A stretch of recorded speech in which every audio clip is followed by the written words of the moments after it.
1988. In 1999, the Rangers were exactly this, 48-39, and hopefully that's a kind of a harbinger of things to come. We got a lot of Ranger fans that would love to see the postseason again. First things first, got to beat the Minnesota Twins once or twice or 3 times this weekend. Their lineup presented by Southwest. And boy, they got some talent there in the middle. We've talked about Mauer and Morneau a lot. It's not just those guys. Jason Kubel's hitting .311. Kadyr's hitting .273. Creedy, Harris, and Gomez the rest of the way for manager Ron Gardenhire. And Vicente Padilla is on the mound. The scouting report presented by the Dallas County Community College District. Vicente is having a solid season, a winning record, a solid ERA. 6 career starts against Minnesota have gone well. A nice ERA, terrific opponent's batting average, only .212. On the season, left-hand hitters hitting about 110 points higher than right-handed hitters have hit against him. And the one thing interesting about the left-hand hitters, Mauer and Morneau, is both of those guys hit almost equally well against left-handed pitching as they do right-handed pitching. Morneau, in fact, hits about 50 points higher. Well, we're back to the bullpen salute here, Tag. This was a staple of the first half. I guess it worked pretty well, so we're right back to it in the second half. Got to work on the choreography just a little bit. They're a little bit out of sync. Well, they're not on America's Got Talent or anything. It's just, well, they've had 4 days off too, so they haven't been practicing. Underway in the second half of the season right now. Denard Span, the batter. The Minnesota Twins are in a race as well. They're 45-44. Might not sound like much, but that's only 4 games back in the AL Central. Cornermen are in here at first and third as a strike registers to Denard Span. The Twins tried Carlos Gomez as the leadoff hitter, but he just didn't get on base as much as Span. Span walks. His on-base percentage is .381. Got a little bit of power. But he's really worked himself not only into the starting lineup, but right in the top of the lineup itself as a leadoff hitter. Yeah, 1 home run he's got over the last 10 games. That was to lead things off in the Twins' most recent game, a 13-7 game against Chicago. That ball scorched, and Elvis Andrus is going to scramble to his feet. Safe the call at first, and that would have been a brilliant way to rev things up in the second half of the season. Elvis almost got it done. What a shame to make a play like that and just miss at first base. Span runs pretty well. Stolen 16 bases on the year, left-hand hitter. Fortunately, Padilla didn't touch that with his right hand. Elvis got up and threw it as quickly as he could, but Span just had a little bit too much speed and beat it out. Check it out from this perspective, and yeah, you're right about Padilla. Last time we saw him, he was reaching for one of those, and he had to leave the game.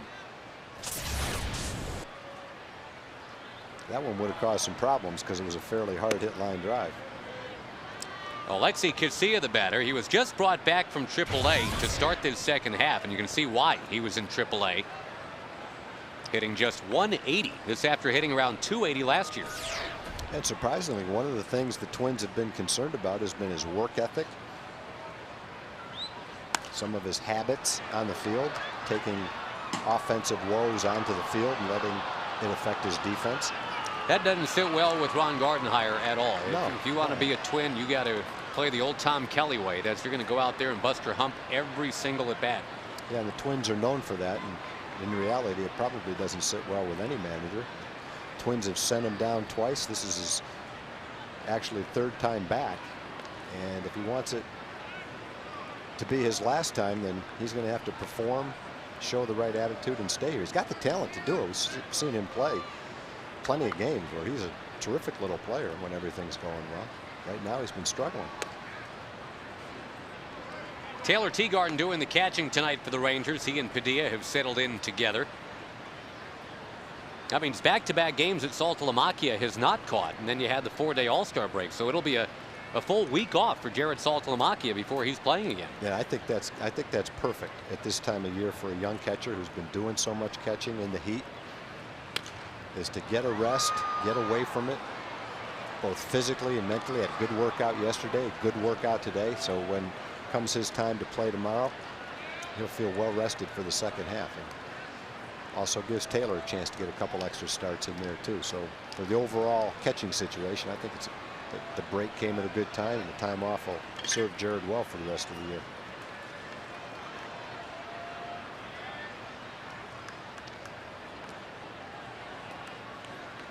I think every Ranger fan is getting excited about the promise that these last 2.5 months are bringing. The Rangers are where they want to be. They're within striking distance. They're 2 games back. The Angels, remember, are going forward without Vlad Guerrero, without Torrey Hunter for the next couple of weeks. They're on the road. The Rangers are home 13 out of 16 games. And unfortunately, even without those guys, the Angels have won 4 straight, 7 out of 10. They've been playing some great baseball. So, you know, to avoid dipping a little bit behind, the Rangers need to be strong right out of the blocks here in the second half. The last thing Padilla wants to do is walk a 180 hitter right here with the big guys coming up next. Right. He's been concerned about Span over there at first. And Span is going. Another foul from Casilla. We've seen from Padilla occasionally. This year, he just doesn't have that put away pitch early in games sometimes. So you'll see a lot of foul balls hit against him. 93 degrees at game time tonight. It's not obviously the hottest that it has been in the Metroplex over the last month or so, but it is the kind of night where you want to be judicious with your pitches, not keep your defense out there too long.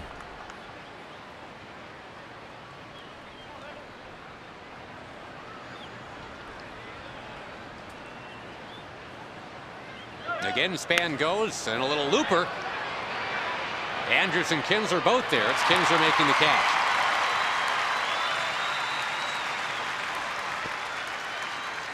We've heard from both the men up the middle so far. Kinsler and Andrus out there in the outfield. It's Bird, Hamilton, and Cruz tonight.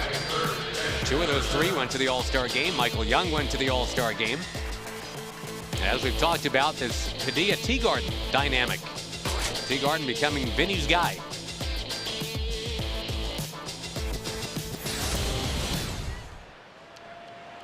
You were talking, Tag, about catchers wearing down, and I think that's why it's remarkable when we start to discuss Joe Mauer. Here's a guy hitting .373. And catchers are not supposed to be hitting .373 in July. Well, the one thing that might have benefited Mauer at this stage of the season is the fact that he was on the disabled list at the start of the season. Has probably missed about 20 games. And that might help keep him stronger throughout the course of the year. But it's not like he doesn't already have a track record of maintaining a batting average. He's won 2 batting championships. Last year he batted .328, and only one other catcher last year in the American League batted even .280. Former Twin A.J. Pierzynski. So Mauer was 48 points better than the next best hitting catcher in the league a year ago. Socking that one into center field. On comes Hamilton. He's going to dive, and he's going to grab it before it hit the deck. All-star to all-star right there. Hamilton robbing Mauer. That was a good pitch by Padilla. He jammed Casilla when he popped him up to second base. He jammed Mauer right there. It was a semi-well-hit line drive. It looked like it might fall in, kind of sinking in front of Josh, but it looked like Josh has it gauged pretty well. Got his glove underneath it and dove just to make sure he stayed with the ball down there. Nice play by Josh. Good out for Padilla to get the hot-hitting Mauer. The big ooh-inducing Ephus curveball. 57 miles an hour for a strike to Morneau. Yeah, I love that pitch. First pitch, there's no way he's going to swing at that ball. It's almost like getting a free strike. It's almost like telling Morneau, okay, you're starting 0-1 instead of 0-0. And I love the reaction of the batters, too. It's like that, really? That's what I'm looking at, and there's 92 to follow it up. 0-2. Yeah, now maybe if he throws that pitch on the first pitch, maybe Morneau jumps on it, but you see the slow curve. It's got to be in your mind a little bit. He wouldn't throw me a second one, would he? And then all of a sudden he throws the fastball. Now it's no balls and 2 strikes. So it looks like, you know, kind of a funny pitch or a fluky pitch, but it can be an important part of the whole repertoire for Padilla if he continues to be able to use it and throw strikes. You don't throw it a lot, but 7 or 8 times a game to lead off hitters, it's not a bad idea.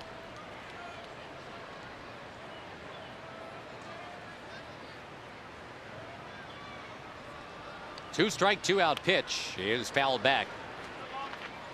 by the guy that finished 1 RBI behind Josh Hamilton last year for the American League RBI title. And Morneau he's a good hitter. He doesn't strike out that much. He walks. High on base percentage guy. Obviously a big power guy and a run producer. He's the ideal guy. Both he and Mauer hitting in the middle of the lineup. Good hitters with power. Down goes Morneau, and Vicente Padilla. It makes a lot of contact. Vicente Padilla's not scared of him. Or your scouting report, sir. Minnesota 0.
Second half of the season begins. Ian Kinsler set to lead things off. Let's check the entirety of that Rangers starting lineup tonight from manager Ron Washington, brought to you by Southwest Airlines.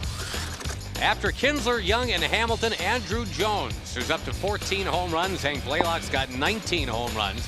Marlon Byrd and Nelly Cruz, Taylor Teagarden, and Elvis Andrews. And Glenn Perkins, a lefty who was on the mound when the Rangers resumed play in the second half last year. Right where the Rangers came in a year ago after the All-Star break. Scouting report brought to you again by the Dallas County Community College District. Pretty good season. Got off to a really good start in his first few starts of the year. He's fallen back a little bit, but ERA's okay. Record's okay. Doesn't walk many guys. He only walked 16 guys in 78 innings. 5 career games against the Rangers have gone really well, though. He's been tough for the Rangers. He's a control pitcher with a sneaky fastball. Occasionally gets it up there in the low to mid 90s. I think for the most part, though, he's about an average fastball with good command of it. He shut the Rangers out, getting things going second half last year. Ian Kinsler wants to make sure that doesn't happen again. Base hit center field. Ian also makes sure that his batting average doesn't dip below 250.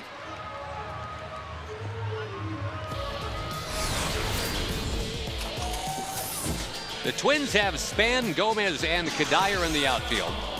The former White Sox Joe Crede and Brendan Harris, Casilla, and Morneau in the infield. Perkins works to Joe Mauer. The thing about Perkins, Tag, his first 3 games this year, he went 8 innings in all 3 of them. He was the first Twins pitcher ever to do that, to debut in a season with at least 8 innings in 3 straight starts. And that's wonderful, except he hasn't done it since. In fact, he's averaged less than 5 innings pitched in his subsequent starts from there. Yeah, that's unusual to have that many good ones right off the bat and then kind of lose it. He had a real stinker against the Yankees. Didn't get out of the first inning, giving up 6 runs at Yankee Stadium. And his last time out against the White Sox, 5 runs in 4 1/3. So the guy is gettable. One thing he does do is keep the ball in the yard. He has gone 29 innings in a row without a home run. That, and he throws strikes. You know, last year with the Twins, he was 12-4. I think it just goes to show you how hard it is to establish yourself as a frontline big league starter and do it consistently over 34 starts. It's just not an easy thing to do. Most young pitchers go through growing pains their first few years in the big leagues. It's just a fact of life.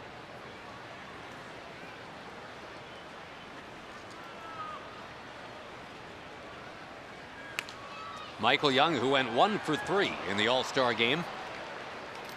Same for the guy on deck, Josh Hamilton, also a 1 for 3.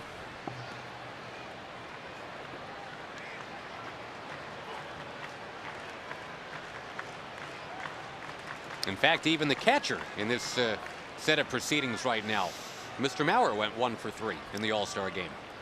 A 4-3 win for the AL, which has turned into a juggernaut. Home field advantage goes to the American League. If the Rangers are fortunate enough to be in the postseason and get into their first World Series, we had a Game 7 here at Arlington. Yep. That's a big advantage in a 7-game series to have that home field. Some speedy guys helped make it happen in the All-Star game. Carl Crawford with the home run saving catch. Curtis Granderson with the key triple late in the game. I thought that was appropriate too, Tag, that it wasn't about the power show this year, even though there's a home run derby the day before and everything. It was a 2.5-hour game. It was pitching and defense, triples, home run saving catches. That's kind of the new message all around Major League Baseball, is that kind of stuff matters now. I think generally speaking, in a baseball All-Star game, the pitching will overshadow the hitting because you've got the best of the best going for a short period of time, which means they're going to give it all they've got. They're not saving anything for the 7th or 8th inning. And when you see the caliber of pitchers that both the American League and the National League threw out there in the All-Star game, just hard to look at that game and see that there's going to be huge power displays or a lot of runs being scored. The pitching's just too good. As opposed to other sports All-Star games, I mean, the NBA, you get the 142 to 138 game. The NHL, you get your 11 to 10 game. The other games are a joke. They don't even resemble a regular season game. Baseball game, there's a lot of substitutions, but the game itself and the way it's played is played exactly like a regular season game. Pitcher throws as hard as he can, uses all his pitches. The hitter goes up, tries to play his game. The base runners run the bases hard. They'll try to take out the shortstop on a double play. Outfielders go over the fence to rob at someone of a home run. Infielders dive for balls.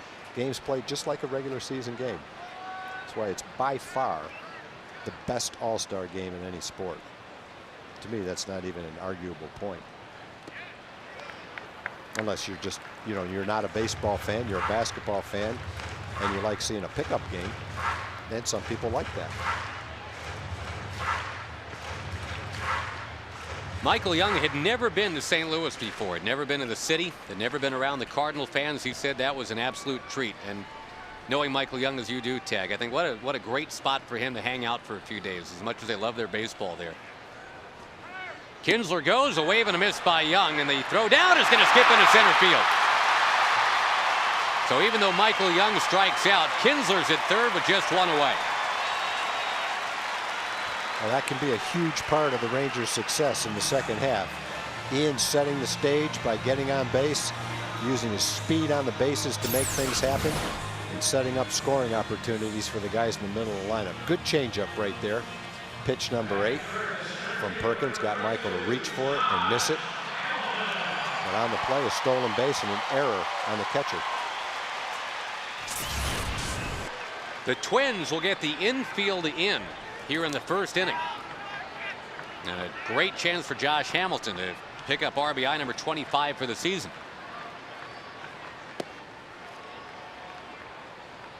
Now, Josh had 25 runs batted in by the end of April a year ago.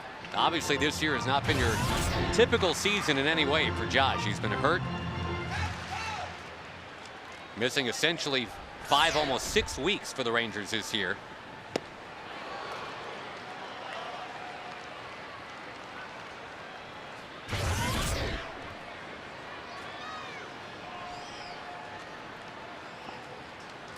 Believe it or not, Josh doesn't have an RBI since May 30th.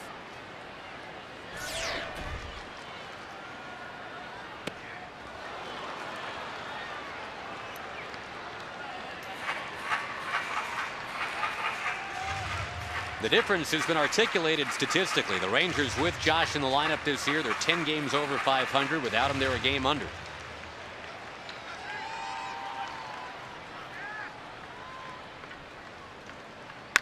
Clock's down the right field line. It is gone. Perkins went to the well one too many times. He was throwing them fastballs, sinking fastballs down and in. Josh missed 2 of them. Perkins attempted the same pitch to try to get the strikeout with a man on third base. Only this time Josh didn't miss it. The only question was whether he would keep it fair, and he obviously did.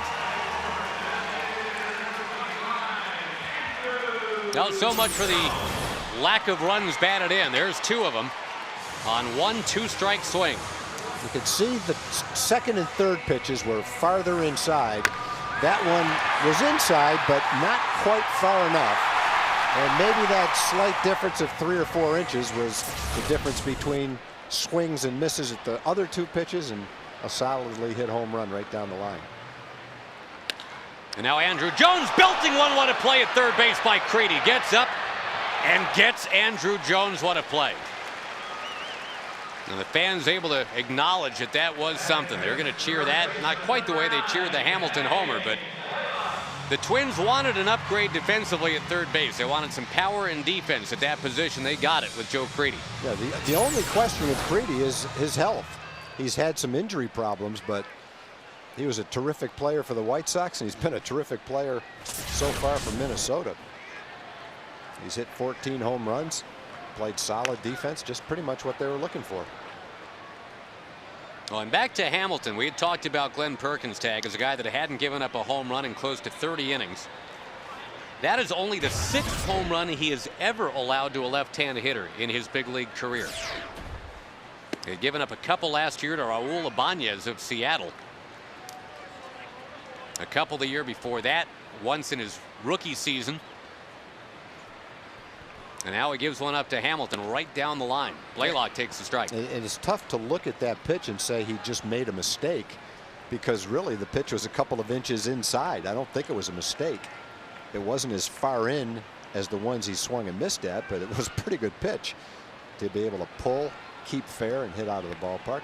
I think if you're the pitcher in that situation, you just say, nice hitting, big guy. Not much I could do about it. Well, a couple of things that you hope are kind of, again, harbingers for the Rangers. Kinsler smoked one up the middle and then was running.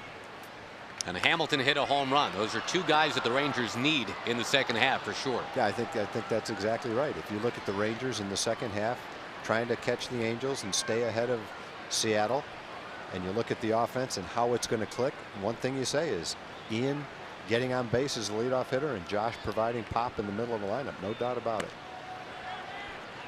Not only those 2 guys, the rest of the lineup chips in too, but everybody needs to be at their best in the second half, because it looks like the Angels are beginning to get hot even with some injuries. Yep, and Seattle's right there too. Blaylock carves one into left. A base hit for him. That's a nice hitting right there. You know, even though Perkins has not given up home runs to left-hand hitters, this year left-hand hitters are actually hitting 50 points higher than right-hand hitters. And it's playing out in the first inning for sure, with a home run by Josh and a nice job of hitting right there by Hank. That ball outside corner, really a nice pitch. Well, 2 balls that have been hit hard. 2 of the balls hit hard. Ian's was hit hard up the middle too. The home run and that ball by Hank were really good pitches. They just hit nice pitches. I think the other thing that you like about the Blaylock at bat is that it lasted 7 pitches. Now Marlon Byrd lining one to right field, but there's Kadire. And that's the inning. A couple of hard hit outs in that inning. One ball actually did get out. It was off the bat of Josh Hamilton, the All-Star. He has made it 2-0 Texas.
Greg Williams, the Baseball Tomorrow Equipment Drive, and big news before the game concerning the RBI program. Right. We received a check today from the Texas Tomorrow Fund for $2,500 for equipment for our junior RBI program in Dallas. In the junior RBI program, these guys just fresh off a trip to St. Louis. They finished 3-1, but the good news is before the game they touched Josh Hamilton's bat, and I guess that's the reason why you hit the home run, right? Yeah, of course that. Okay, well, congratulations, and the money's well spent, and you guys closed out the season in a big way. A nice check, and good luck next year. Appreciate it, Greg. Thank you. All right, Josh. Thank you, guys. Welcome back, Jim. Good to see some friendly faces at the ballpark again. The Rangers obviously had that 7-game road trip and then the All-Star break. And now, as we've said, 13 of the next 16 games are right here in the friendly confines of the ballpark. A couple of close pitches in this at bat. The first curveball might have been just a little high. That last fastball looked like a pretty good pitch. Kinsler paddles it to Andrews, but there's no play on Kubel, as it turns out.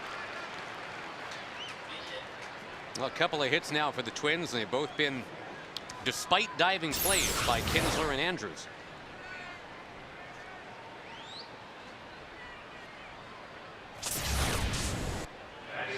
First career hit for Kubel against Padilla. He had been 0 for 10.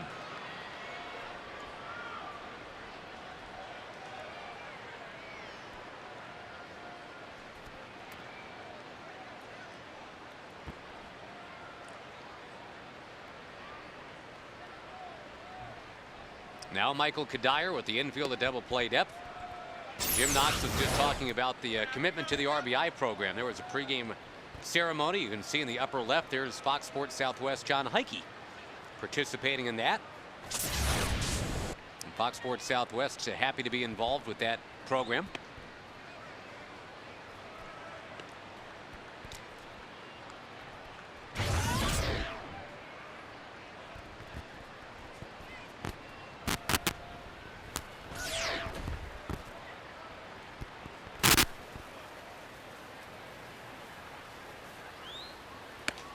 Boy, 3-0 to start things out here with Kadire after the infield hit by Kubel. Kadire is a guy with a cycle this year. In fact, both guys wearing number 5 in this game. Kinsler and Kubel have cycles to their credit this year.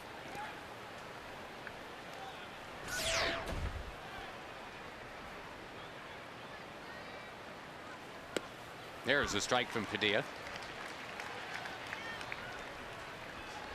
We talked about the Rangers settling in at home here, Tag.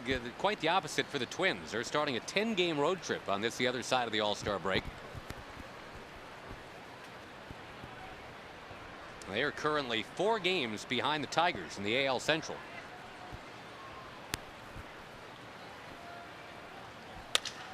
On the ground, Andrews has got it to Kinsler for 1 to first base. Double play. Number 101 turned by the Rangers already. Vinny threw a good pitch on 3-1. He got the ground ball with his sinker, and it's just getting more fun to watch the middle infielders turn double plays. They get better and better. Smooth and quick. Perfect feed, and look how quickly the ball's barely in Ian's glove before it gets rid. Turned out to be a nice, easy double play. 2 outs on 1 pitch, just what Vinny needed.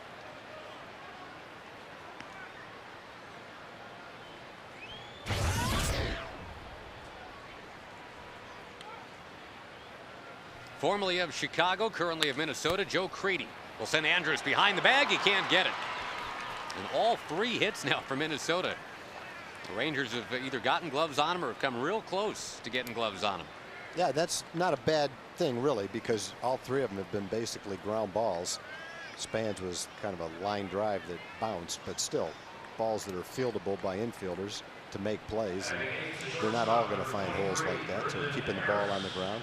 Well, the Rangers saw all they wanted to of base hits like that in Seattle that last game. That was just incredible. You just knew that game wasn't destined to be a win.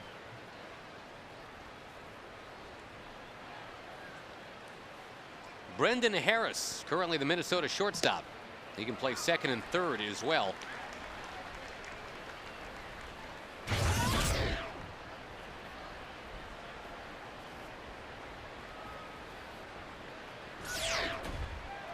Well, Well, Minnesota is part of what looks like a 3-team race in the Central. The White Sox, the Twins, and the Tigers will battle it out. They got a lot of games left against each other.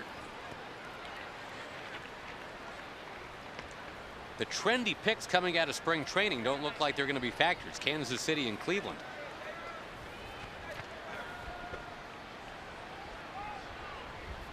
There are really not too many teams you would say are out of it in Major League Baseball, but the American League Central has 2 of those teams right now, the Royals and the Indians.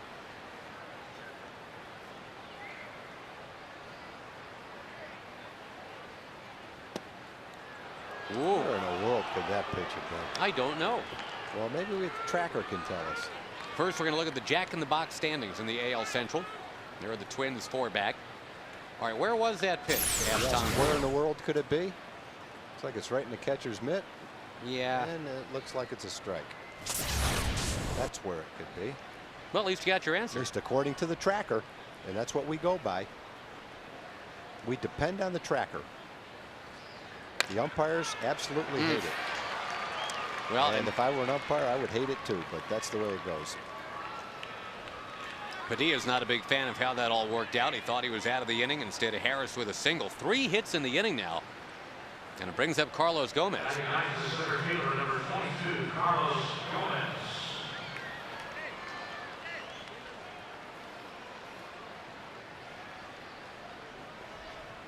Now, this is a guy that I thought was going to have an unbelievable year. Last year, Taggy had 30 bunt hits. This year, he's got 4. They must be playing a little closer at third base. And if you look at Michael, you'll see that they are. So maybe they're taking that weapon away from him. He's only got 18 runs batted in this year. 5 of them, though, were in his last game.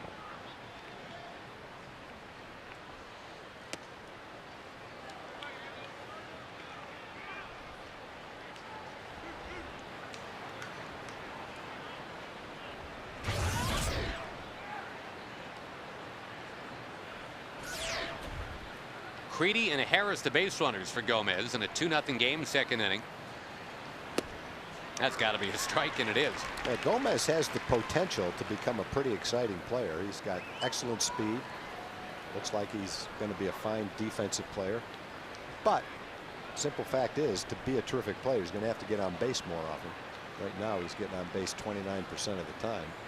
That will not allow you to hit at the top of the lineup. Golfing that one into left center field. Heading up and heading right off the wall. 1 run is scored.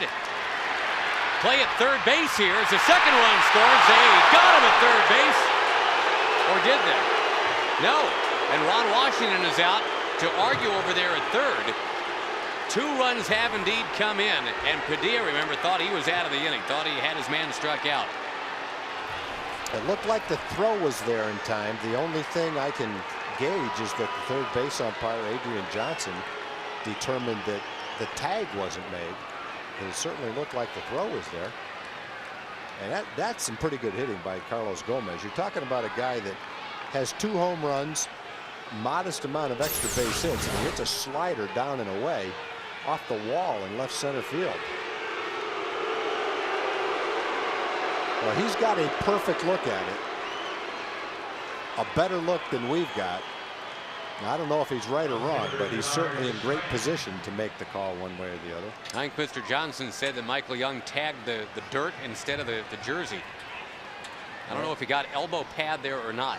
Well, that's a bad turn of events when you throw a pitch that's a good enough pitch to be strike 3 to get out of the inning, and it turns out to be 2 runs.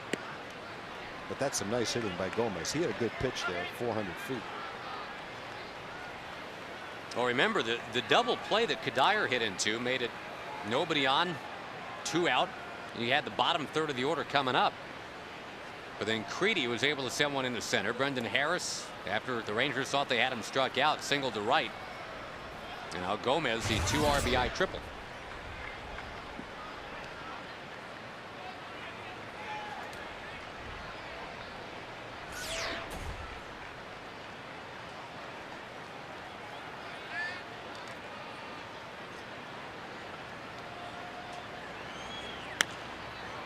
Pop up near Andrews. Now Padilla's out of the inning, but boy, he thought he should have been out of there with a 0 on the board instead of a 2. I did too.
Two tie, and folks, you can get a half-price upper-level tickets online for next Wednesday's game against Boston. Part of Ozarka website Wednesday, sponsored by WBAP. Go to TexasRangers.com/eSavers. Well, the Red Sox in Monday, Tuesday, and Wednesday. The Twins here over the weekend now. And Nelly Cruz, fresh from the All-Star game. He got the call late to go to the All-Star game. Nelly was in the workout room in Seattle, got a call from his agent, said, guess what? And then it was a home run derby, too. Our Geico quote about the home run derby.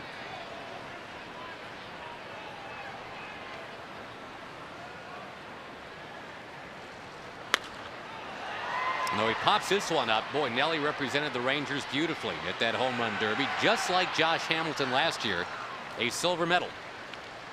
This time it was Prince Fielder who ended up winning the whole thing. Justin Morneau, of course, ended up beating out Josh Hamilton last year at Yankee Stadium. But boy, Cruz and Prince Fielder neck and neck. That was pretty cool to watch. Yeah, Josh hit some balls in Yankee Stadium to parts of Yankee Stadium that had never seen a ball before. And Nelly Cruz hit one in St. Louis. Newer ballpark, obviously, but there's never been a ball hit in the 4th deck in St. Louis, and he hit one up there in that contest. No shame in losing out to Prince Fielder. He's got 78 runs batted in. It's the most ever by a Milwaukee Brewer at the All-Star break, and he's on pace to just smash the all-time Milwaukee record for runs batted in a season. Cecil Cooper's got that, 126.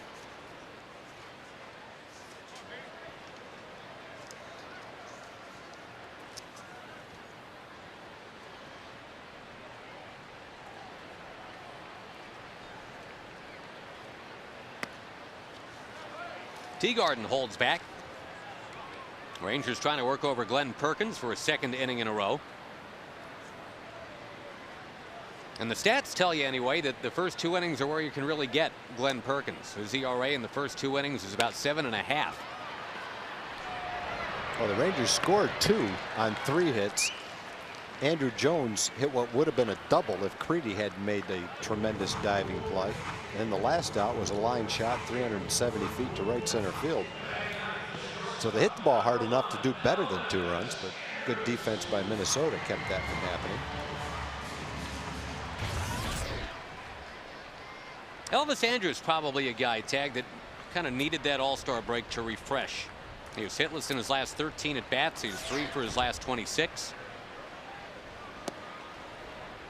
Now, obviously, we have seen in his rookie year he's capable of some great things. So 4 days off, clear your head, and come on back and get going again.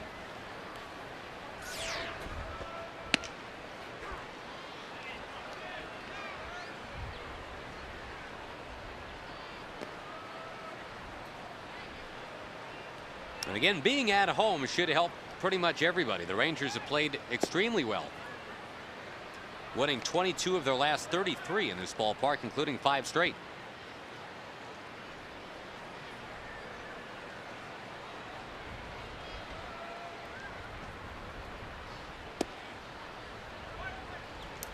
That one's down and into Elvis.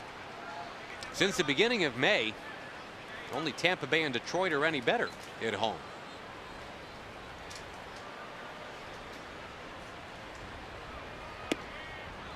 Taken, and it's 3-2.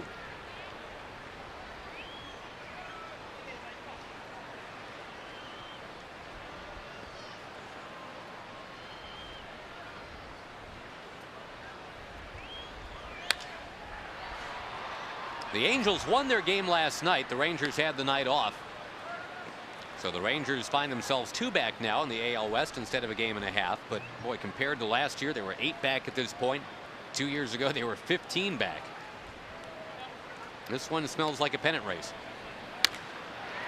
Andrews to right. The ball stays in the air, though. Michael Kadyr's got it, and that's the inning. At the end of 2, it is tied 2-2.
Insurance, where 15 minutes can save you 15% on car insurance.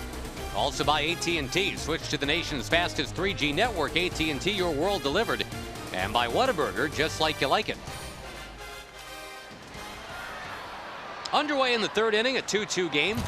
Alexi Casilla leads it off against Vicente Padilla. The bottom 3rd of the order for Minnesota came through in the top of the 2nd inning. Padilla thought he was out of the inning, thought Brendan Harris was a strikeout victim. He did not get the call. Carlos Gomez ended up with a 2 RBI triple soon after.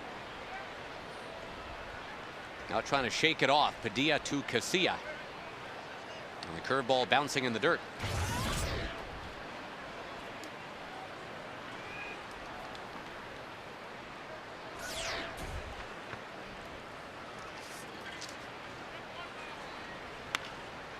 Padilla is going to deflect that one. The bare hand pickup is from Andrews, and he gets his man.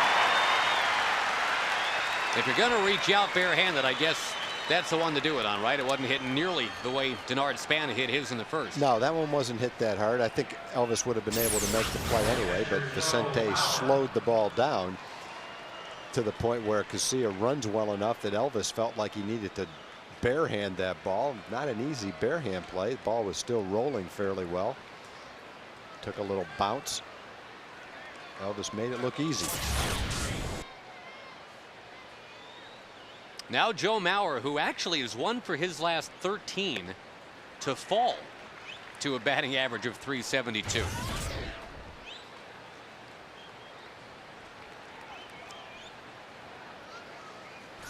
The run at a .400 batting average was being talked about for a while. It's such an unlikely thing, especially for a catcher.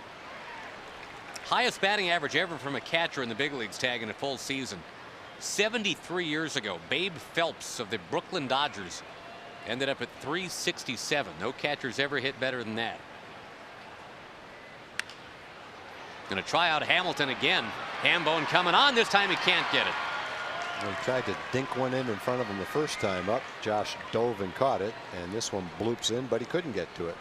Mauer's been hitting doubles and homers at quite a clip this year. Already 15 home runs, but that one was just a little bloop shot into center. The Ford leaderboard will show you he and Morneau both are power hitters. Didn't used to be that way for Mauer, but it has absolutely been that way in '09. And Mauer with a leading in slugging percentage. His on base percentage is way over 40%. Lined in a left, a base hit for Morneau. Mauer takes a turn. He's headed to third.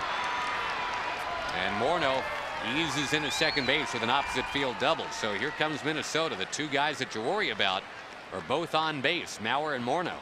That's one of the things that makes both of those guys such good hitters. They use the whole field. They hit the ball where it's pitched. They drive the ball to all fields. Tough, much tougher to pitch to a hitter like that. Here's a guy that's top of the leaderboard in home runs and RBIs, not at the top, but in the top 4 or 5 in both categories. Just going the other way with a breaking ball on the outside corner. I want to wish a speedy recovery to Barbara McDougall. She's in the hospital in Carrollton, recovering from surgery. Barbara, we know you're a big Ranger fan. Hope you get better soon. Padilla powers it by Kubel. The infield back, by the way.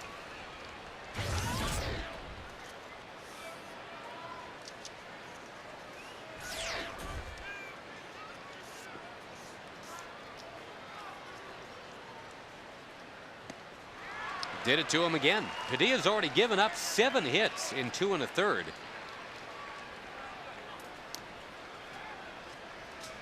This is where you sure wouldn't mind that strikeout pitch if he's got it.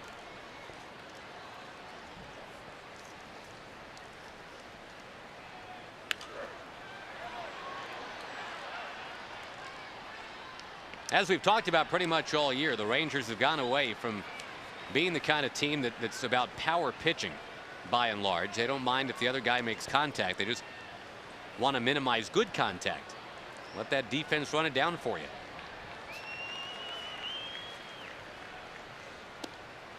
Where is that man? pitch? Close to the outside corner, but Jim Wolf has been stingy with the strikes tonight. Well, that one looks a little bit different than the one for strike. Should have been strike 3. That one actually was outside. Good call by Jim Wolf. One to Brendan Harris wasn't outside, though. That cost Vinny 2 runs. Let's see if he comes back with the same thing that he opened up with. Pitches 1 and 2 to Kubel, down and in. Yeah, and Kubel's ready for it this time. Sends it in the air, right field, and it's going to go.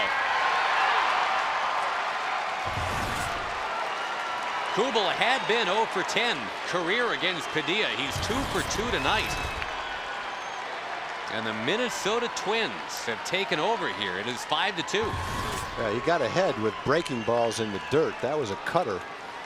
Not a bad pitch. Looked like it was on the inside corner. Just nice hitting by Kubel. Kubel's a .350 hitter against right-handed pitching. Trying to throw the cutter in. He gets it in. Inside corner. Almost the same spot where Josh's home run ball was. Kubel got the good part of the bat on it.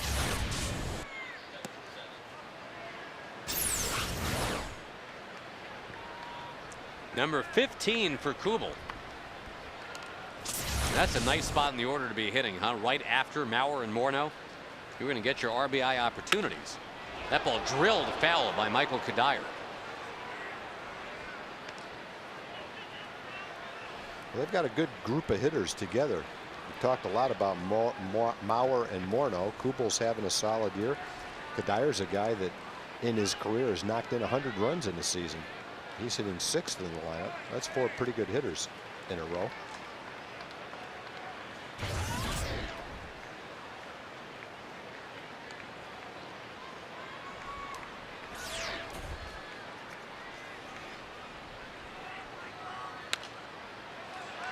Back into the crowd off the bat of Kadir.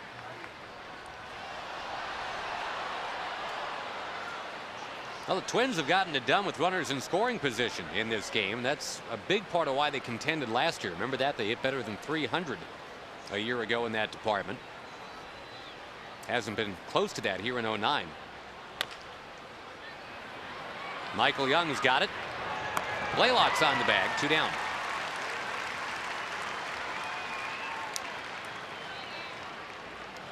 Minnesota's kind of become a team that just can't get over that last hump. They've got 4 division titles since '02. They fell 1 win short of another one last year. And in that stretch, they've gotten out of the first round of the playoffs just once. But considering they are the ultimate small market team, that they are competing every year, I think says a lot. You know, a lot of small market teams out there that just kind of throw up their hands and say, well, hey, we're a small market team. What do you want? Minnesota finds a way to win about every year.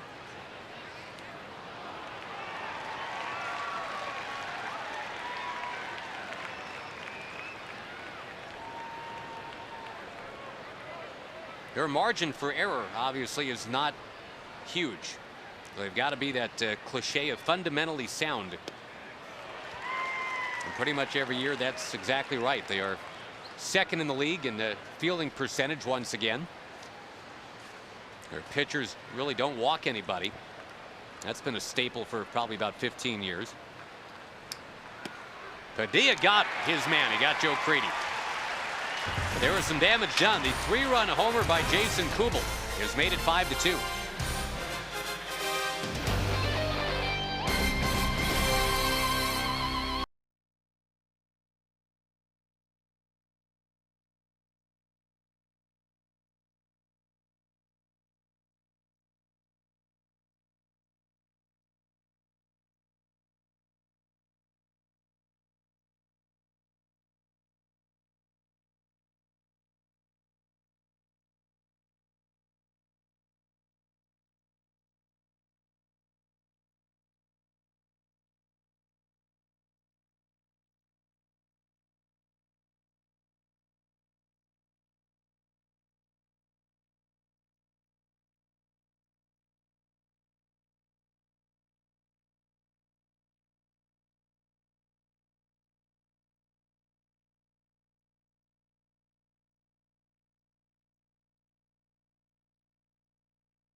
First at the Sheraton Arlington, Toby Harrah and Ruben Sierra inducted this year. They'll be honored. Nolan Ryan will be there. Fergie Jenkins, Jim Sundberg. 817-436-5933, the number to call to get your tickets. Rangers will be home that weekend as well. They're home this weekend, taking on Minnesota. And the Boston Red Sox come in Monday, Tuesday, Wednesday. Kinsler bidding for his 2nd hit of the night. Not happening. Line drive corralled by Gomez. And suddenly Glenn Perkins is set down 6 out of 7 tag after the Rangers got him early. Kinsler the base hit, a stolen base. Hamilton the 2-run home run.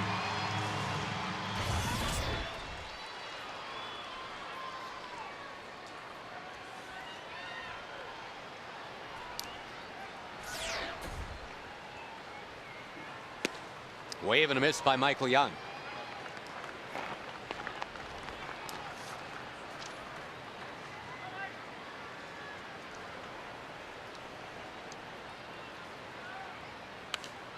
I'd like to send a big thank you out to Barb Dittman. Last year, Josh, she made us some golf towels. I know you remember that. This year, she sent us those delicious lemon blossoms, about 1,000 of them, I think. They stayed in the freezer until they were gone. And this year, I mean, recently, she sent us some really nice T-shirts. Barb, thank you very much for those T-shirts. Those are the first official poo-poo and peanut T-shirts that have made it up to the booth. So very nice, Barb. Thank you very much. Thank you, Barb.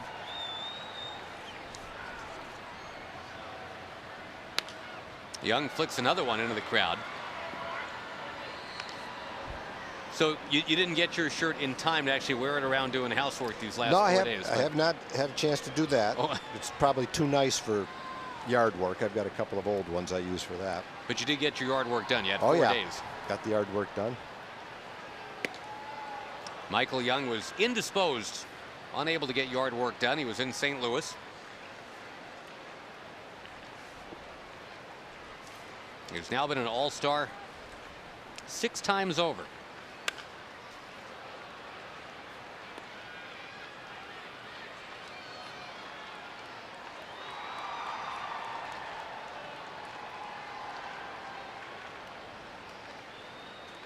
Most of the Rangers did kind of closer to what you were doing, Tag. You talked to the guys. They really, I think, just wanted some downtime. That's what most people in baseball do with those few days. I mean, obviously, if you've gotten the call to play in the game, it's a thrill. You're happy to do it. But I think Kinsler's a great example. Yeah, it would have been cool to go, but hey, if I'm not going, I'm going to spend some quality family time and just chill out. Well, the season's a grind, and you do a lot of traveling in 6 months. And I think if you're a player, the last thing you feel like doing is hopping on a plane and going on a quick vacation in the All-Star break.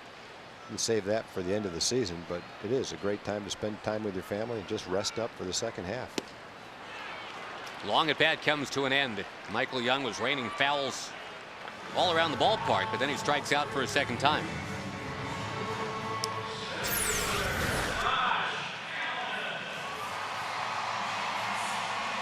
Good movement on that sinker. I guess that's the thing. If you throw enough strikes, eventually you're going to strike somebody out. Perkins has thrown 47 pitches in this game. 34 of them have been strikes. It's not surprising. He's a guy that's only walked 16 batters in 80 innings this year. That's less than 2 per 9 innings.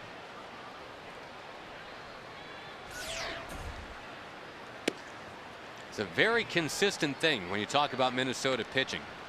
Just like Penn State football produces linebackers and Canada produces hockey players, the Twins organization seems to produce pitchers who pound the strike zone. On appeal, no swing. And that's no mistake with Minnesota. Right from rookie ball, the pitchers and even catchers have it drilled into them. You got to throw strikes.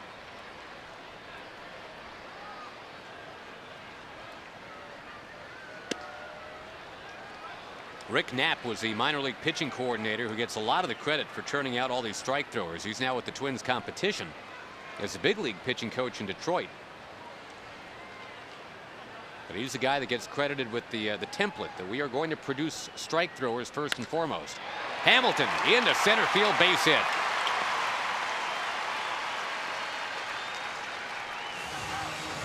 I think part of it too, Tag. I mean, again, with a small market thing happening in Minneapolis, St. Paul, they can't go out and get CC Sabathia. They can't sign the big name strikeout artiste. But really, starting with Brad Radke and guys like that, what they figured they could do is just draft guys who know what a strike looks like and make sure they continue to throw them. I think most teams are in that position. Not many teams other than the Yankees and the Red Sox and a couple of others can sign guys like Sabathia. And the plan that's worked so well for a lot of teams over the last 5 or 6 years is the plan that most teams have now. That's to draft well, utilize Latin American and worldwide scouting, and strengthen your farm system and develop your own players, develop your own pitchers. That's a plan that most teams in baseball use now. It's the smartest plan. It's the plan that sustains success over a longer period of time. And there's only a few teams that are in a position to sign guys like Sabathia. Most teams are out of the running before it even begins. That's just the way it is. But it doesn't mean that you can't compete. All you have to do is look at plenty of teams over the last 10 years who have competed without the highest budget because they've scouted well, developed well. Tampa Bay last year all the way to the World Series. There's a team every year that does that. Minnesota hasn't gone or won the World Series, but they've been very competitive. You already talked about that. That's how they've done that. Oakland has fallen on maybe a little bit of hard times, but for about a 10-year period, they were doing the same thing. Texas is doing that right now. Teams like Kansas City are trying to do it. It's the only plan that really makes sense for 75 or 80% of the team. It should make sense for everybody. And even a team like the Red Sox, who has the resources to spend that kind of money, still has one of the best farm systems and one of the 2 or 3 best scouting staffs in all of baseball. So they haven't foregone that type of a plan just for free agents. They happen to be in a position where they can do both, and that's a pretty nice position to be in.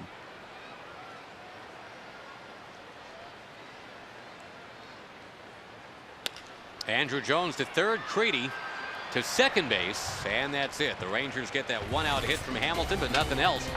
And at the end of 3, 5-2 Minnesota.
Team in baseball history to have 2 triple plays in the same game.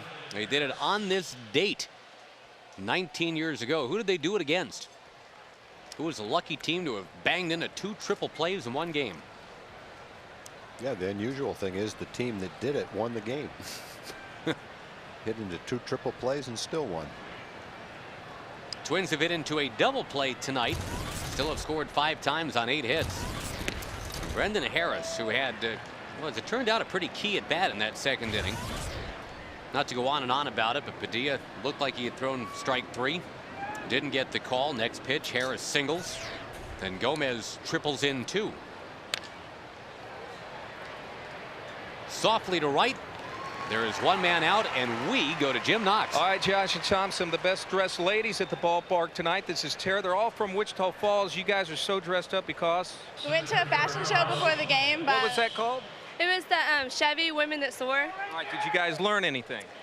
Well, we didn't really learn anything, but we saw a lot of good clothes and jewelry. And you got autographed baseball? We got autographed baseballs. So highly recommended as that continues throughout the year. I would definitely come back. All right, some big-time Ranger fans from Wichita Falls. Show your season tickets. Plenty. Tickets. tickets. There we go. They'll be back tomorrow night as well. Thank you, ladies. Appreciate it. Josh. Nice to have him. Thank you, Jim. Appreciate it. So you don't have to learn anything. It's just about, you know, some cool jewelry and Ranger tickets. Andrews, bare hand pickup, but cannot get Gomez. That's one of the cheaper hits you'll ever see. You can see him. Gomez is coming back to first base, shaking his right hand. That ball almost hit him in the right hand. That hit about an inch above his right hand.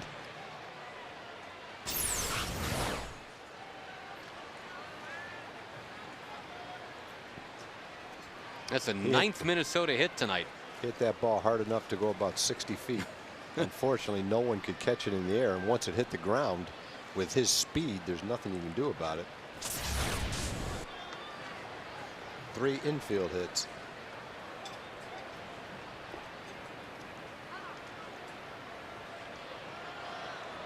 As Carlos Gomez cements his standing as the Dominican Ichiro. Gomez a threat to steal 7 out of 11.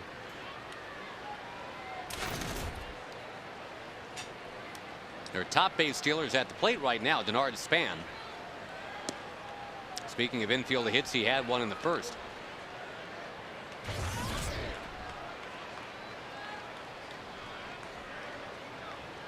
Now Vicente Padilla, who last year pitched very well against Minnesota, gave up just 3 runs against him in 21 innings. Gave up 3 runs on 1 swing tonight. That 3-run homer by Jason Kubel in the third broke a 2-2 tie.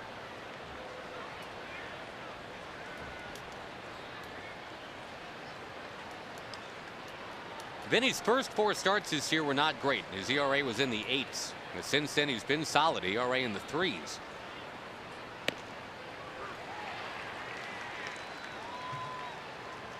And this is where you'd love to see a shutdown inning. He had the scoreless first, and then he gave up 2 in the second, 3 in the third. And if he's going to be long for this game, he needs to reestablish it. There's a 0 or 2 still left in him.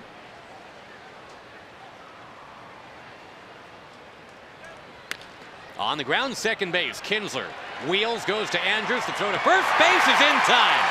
A twin killing. And there is the shutdown inning for Padilla. A little help from Kinsler and Andrews. A 5-2 game. Bottom of the 4th coming up.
Involving the Minnesota Twins and triple plays. They turned a couple of them, but lost 1-0 to the Boston Red Sox on this date in 1990. The Red Sox are the team that will follow the Twins in here to Arlington Monday, Tuesday, Wednesday. 972 Rangers to get your tickets. We gotta get you a cool hat like that, Tag. Yeah, it seems a little bit early for those hats.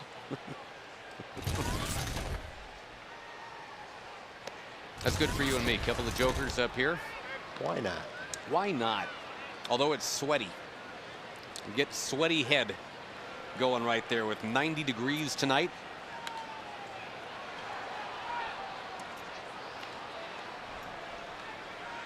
Gotta say, though, we missed the string of 104s here in the Metroplex. We were in Anaheim and Seattle.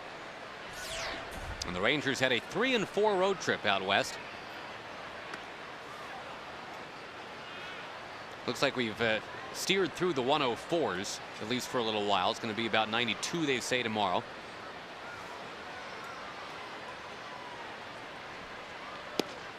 Taken, and it's called a third strike to Blaylock. 1 out, 4th inning.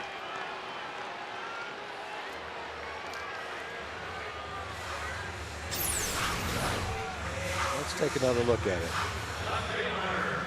And look at the tracker, and according to the tracker, that ball was in the strike zone.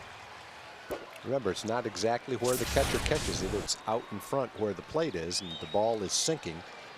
Virtually every ball between the plate and the catcher's mitt is going down, so it looks lower when the catcher catches it than where it's determined to strike.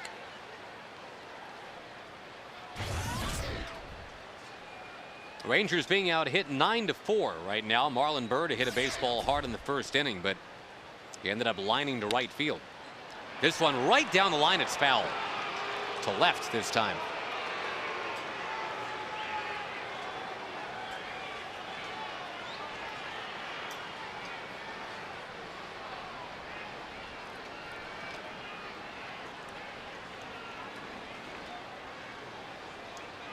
How glad is Marlon, do you figure, not to be with the Washington Nationals right about now? He's with the Rangers in the heat of a division race. Washington trailing tonight to the Cubs 3-1. The Nationals could be 26-63. Cream to left field, a heading foul. Wow, middle deck. And you don't see him up there that often, but that one did spin foul.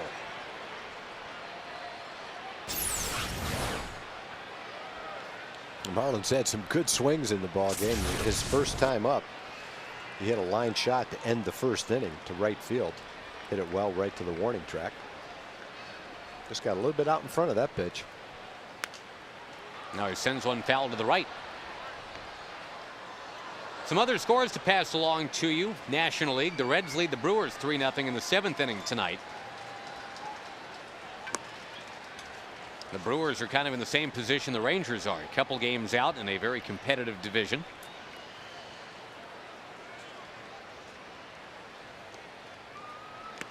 Wave and a miss. Boy, and having just missed the long home run to left. 2 strikeouts in the inning now for Perkins. He gets him to swing at what looked like one of those backup sliders, maybe a curveball that just spun. And as a hitter, you see the spin and you anticipate that it's going to break, and that one just never broke. Turned out to be a pitch out of the strike zone, but an effective pitch.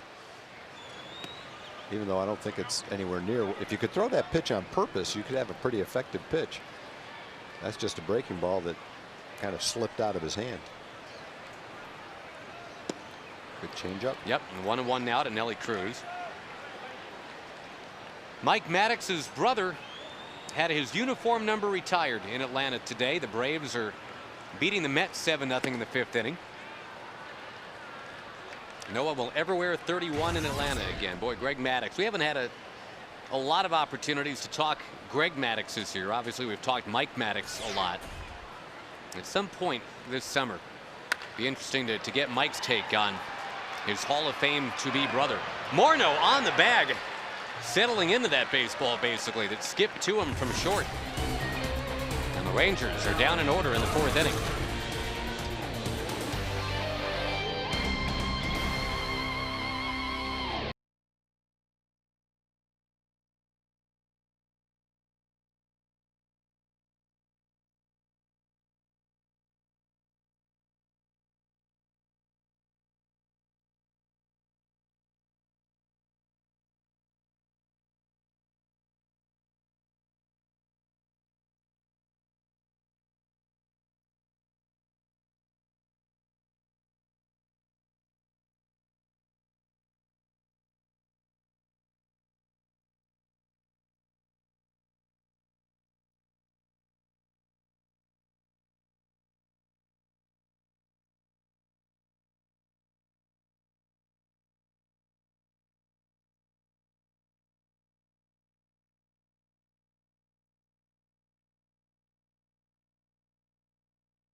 the official sponsor of the timeout.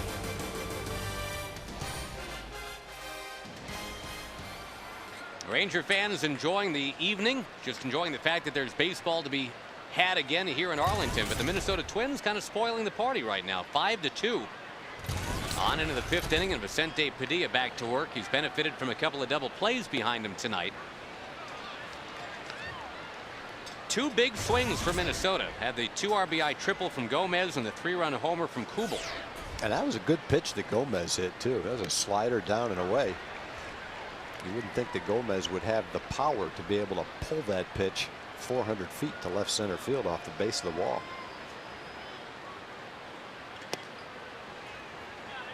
Gomez had just his 2nd home run of the season in his last game right before the All-Star break, and he just missed taking one out again tonight.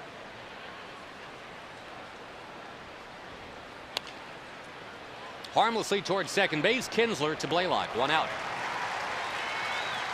And now the big guys, Mauer and Morneau.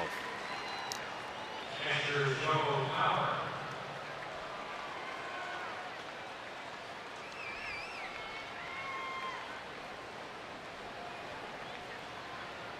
Joe Mauer, the first ever catcher to win an American League batting title. He did that in 2006. And then just for extra measure, he did it again last year, 2008. Looks like a pretty good bet to do it a 3rd time this year. Hitting .374.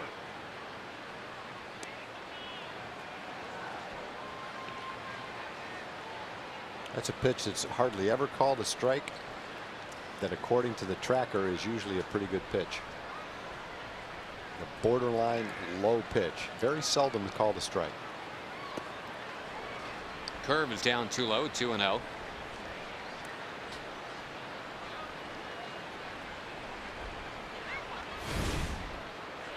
Here's the Joe Mauer resume. That's a big catcher, boy. It's 6'5", 230. A lot of people have commented that guy probably should end up playing somewhere else. Problem is he's a Gold Glove caliber catcher. Minnesota's not eager to move him anywhere else.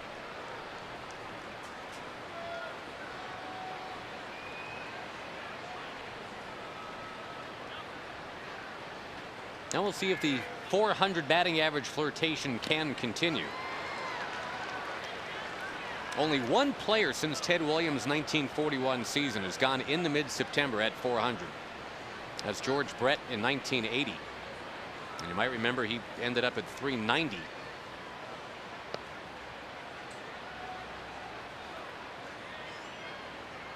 I think it's fun, though, that we're talking now in baseball about things like 400 batting averages and 40-game hitting streaks. Those things just seem so gloriously more important these days than who's going to hit 60 home runs. Well, Mauer was around 400 for, 220 at bats or so, which is about around a third of a season. He got a long way to go before he can get back to 400 at 370. 370 is good enough. It's great. Blaylock makes the play to keep Mauer in the 370s. And since the 3-run homer by Kubel, Padilla's done some nice work.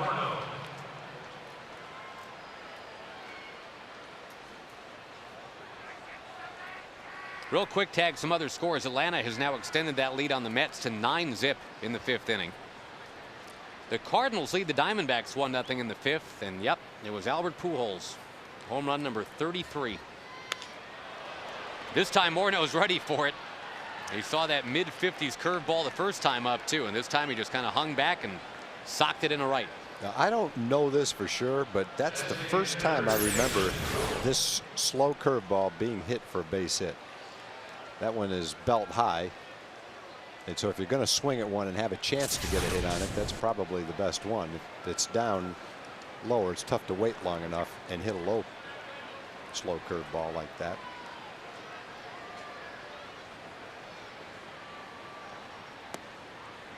Well, the M&M boys, Mauer and Morneau, now 3 for 6. But they've just been the warm-up act for this guy, Jason Kubel.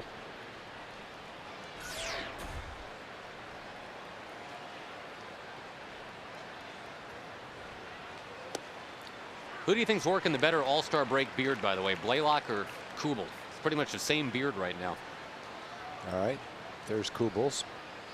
Very good looking beard. Hanks, not quite there yet. It's coming. Looking good though. It's looking good though. I think Kubel's got a little bit of a head start on him. Blaylock's right at the Chris Elliott level right Looking now. good.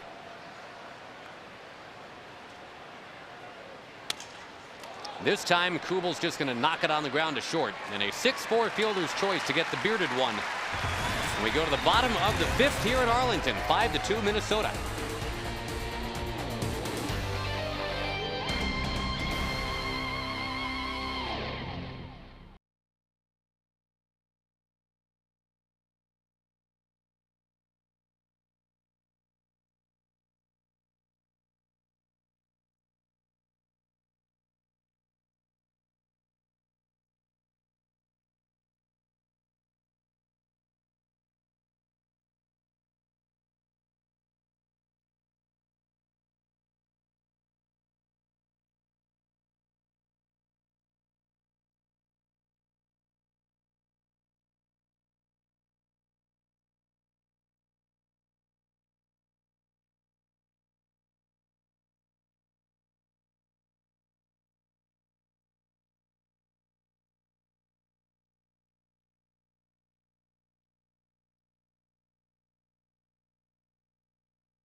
Who performs on the North Lawn after the game tomorrow. Rangers and Twins play at 7:05. The concert is right after the game. Sponsored by our friends at 99.5 The Wolf. Go to TexasRangers.com to make sure you've got your tickets. A little doubleheader action tomorrow. Baseball and country music. An expert on both of those counts joining me in the booth right now. All due respect to Tom Grieve. He's, a baseball expert, not so much on the country stuff. Evan Grant can talk in any dialect, and he is here to, we'll go baseball instead of music here, Evan. The Rangers and the Twins are 5-2 in the 5th, and Evan, as you may know, as a more than occasional contributor to the pregame and postgame programming. You enjoyed him on Rangers Live pregame. I'm assuming more enjoyment to follow on the postgame tonight. It's frivolity for a reason, Josh.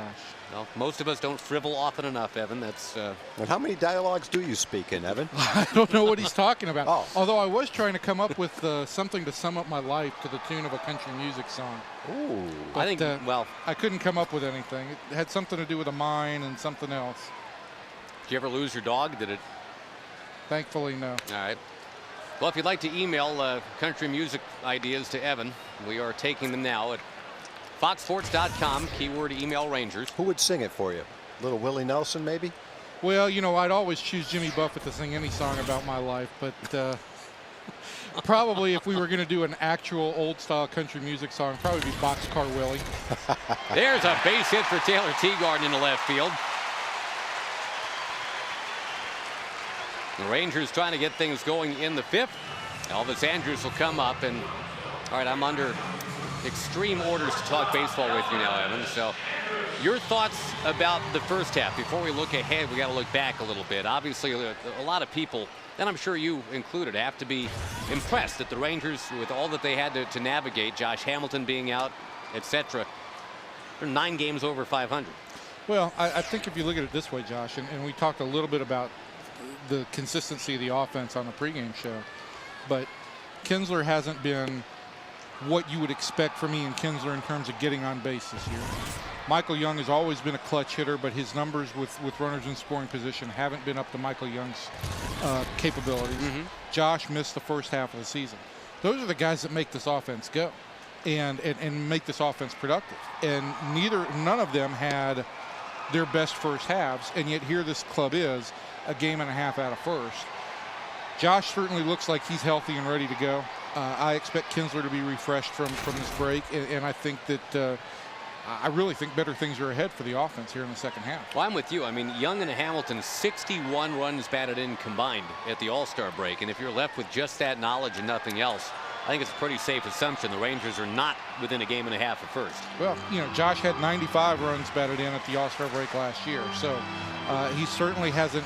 They certainly haven't gotten the production from those spots that they would have hoped for. But I think that it's a testament to how deep the starting pitching has been this year, and just really, I think if you had to pick an MVP for this team, you can't really. I tried to pick a person. Harris trying to get 2 here on Elvis Andrus, instead gets 1. Elvis is just too fast. It is a 6'4" fielder's choice.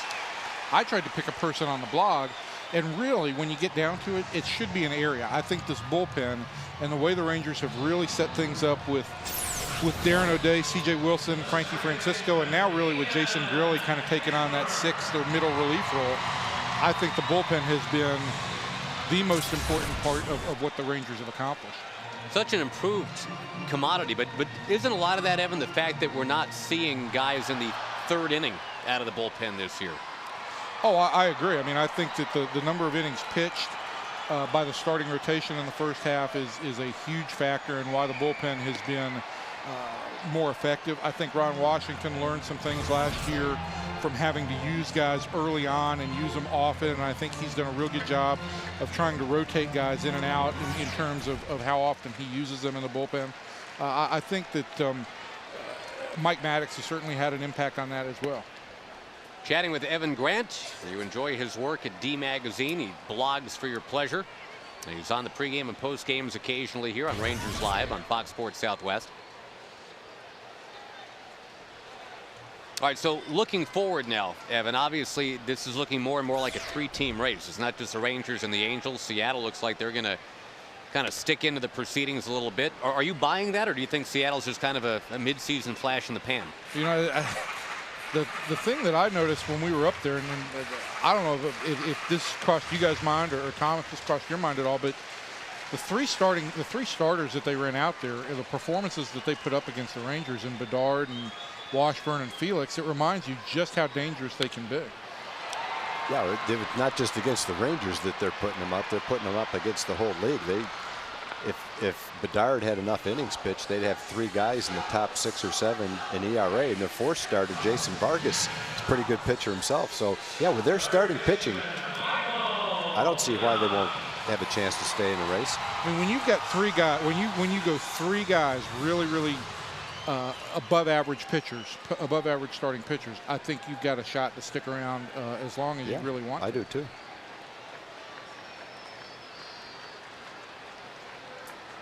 Michael Young, fresh off the appearance in the All-Star game. He's 0 for 2 tonight. Sailing this one foul into the seats. All right, so the Angels right now, Evan, without Torrey Hunter, without Vlad Guerrero, but still scoring plenty of runs. Does that scare you a little bit? Just the Angels, I don't want to say scare, but the Angels are just such a well put together club that they seem to withstand everything that's thrown at them. This is a big challenge, though, being without Guerrero and Hunter for a period of time. And I don't know that they can keep scoring runs long term without those 2 guys in the lineup. Boy, Rivera sure looked scary in that series the Rangers had, though. Yeah, and you know, the dangerous thing about Rivera with the Rangers relievers is he's such a dead red fastball hitting guy, and CJ and Frankie are both really hard throwers that it seems to work kind of in Rivera's favor a little bit. What's he got, 3 home runs off Frankie now, is it? He's got 2 off Frankie, I think, this year. 2 this year and 3 career, I think, yeah. Well, Michael Young, again, pounding foul balls all around. He's been doing that quite a bit tonight against Glenn Perkins. So I will tell you this story. I gave Frankie a lift back to the hotel after the game that they won in Anaheim, and I said, Frankie, I don't know if I want to see you face Juan Rivera with the game on the line later this year. And he said, you think I care about Juan Rivera? And the message that I got at that point in time was, hey, this game's washed off my back. No problem. Going to go forward. I think he's really, really taken to the whole you got to keep on an even keel type thing to be a closer. Well, the other thing about Frankie is he is a hard thrower, but he also has an above-average splitter and the potential for an above-average curveball. So he's got a lot of different ways he can get you out other than the fastball. Safe at second base, and that's twice in this inning that Elvis has barely beaten one out. First time at first base, now at second base, as Joe Creedy was looking to add to his burgeoning highlight reel. Michael Young is safe at first, Andrew's safe at second, and Hamilton's coming up. That's got to be an infield hit. It is. Meaning Michael Young is hitting .310 for the season now.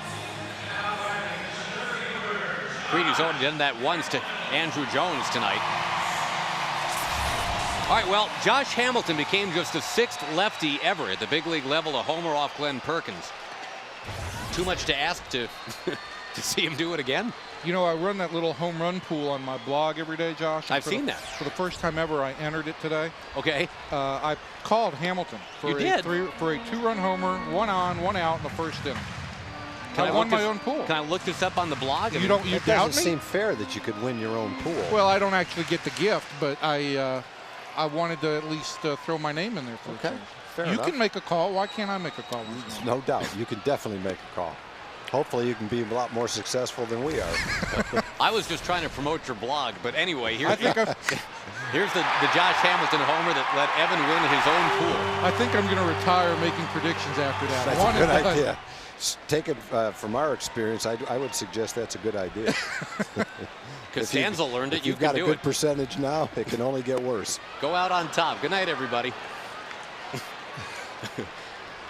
1-2 the count to Hamilton here. 5-2 Minnesota in the 5th. Josh, I think that's the last at bat that you're looking at there for Hamilton. And last at bat, that pitch number 5 was right in the middle of the strike zone, not where he was trying to throw it. Hamilton has done it again, not with a homer this time, but with an RBI single. His first 3 runs batted in since May. Tonight. Well, it looked like Perkins thought he had him set up for a fastball in. He was throwing everything away. He got him to wave at a good breaking ball out of the strike zone. And then it looked like he said, okay, I've got you set up for the inside fastball, but that really wasn't the case. Another well-hit ball right up the middle. Knocks in Elvis from second base. You know, guys, I talked to Ron Washington before the game tonight about the importance of getting Hamilton and getting Kinsler both on track, and kind of asked Wash about which was more important, which one was more important. And he said that getting Hamilton back on track and being able to produce runs is the most important thing. But the thing that really stood out to me is Ron really thought that Josh had good approaches in his at-bats in the All-Star game. He said he looked comfortable, liked the way he was attacking the ball, and I think you've seen the same thing carry over tonight. Yeah, 3 for 3 tonight. He's driven in all 3 Ranger runs. Yeah, they really go hand in hand because Josh really can't be as productive as he can be unless Ian is one of the guys on base. And you know that that's something we just looked up a little while ago. When Kinsler scores a run this year, this team is 32-10. It makes a big difference getting him on and getting him home. Absolutely. All right, and not just because you threatened my manhood. I'm putting in the call for Andrew here. I'm going to foul the first one to the seats on the first base side. Andrew Jones has 14 home runs, and that's of 30 hits that he's got this year. 14 of his 30 hits have left the yard. That's the highest such percentage in the major leagues right now. You're a little bit loose with the old calls, Josh. No, you know what? To be honest with you, Evan, I think I only put in 2 calls in a 7-game road trip out there West Coast. I want to come out of the chute hot here, you know, in the second half. I got you. And I'm just trying to get to where you've already been. You've already won your own pool tonight, so. Tag's got the jump on both of us. He's called 2 correctly already. You know, I've been where no man has ever been. You've been to the mountaintop. I have been there.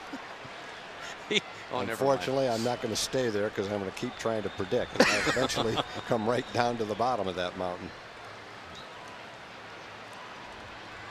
Just as long as your predictions aren't real good when we get around to fantasy football season, I'll be okay with that. Those really aren't predictions, Evan.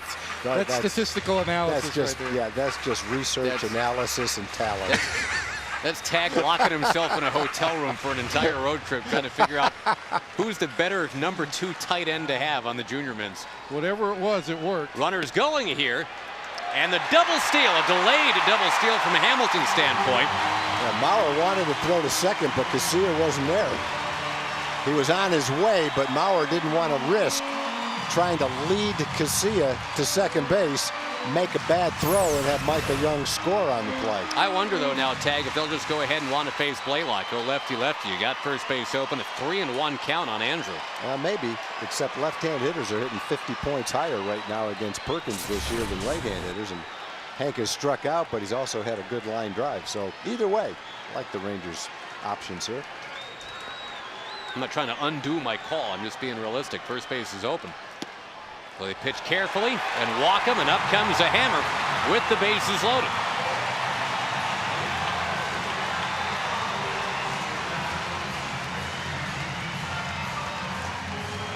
Now, Perkins is not a guy who's been going deep into games since those first 3 games of his season. He has been over 100 pitches just once in his last 11 starts. And he's at 96 pitches right now. Bobby Keppel is ready in the bullpen, but looks like they'll stay lefty-lefty here.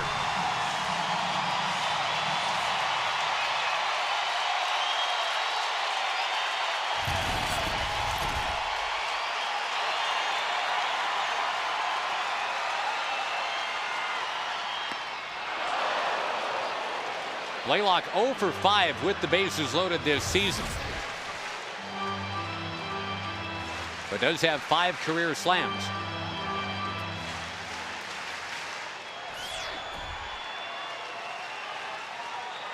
And he does have 4 home runs off left-hand pitching already in 2009.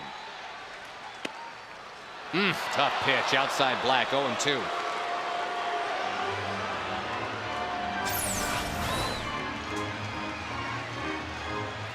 Oh, that's a wide outside corner right there, boy. Well, the strike zone's been pretty narrow for the most part, but it just expanded on that pitch. Blaylock flails at it to stay alive. Good job of filing that one off and kind of battling it.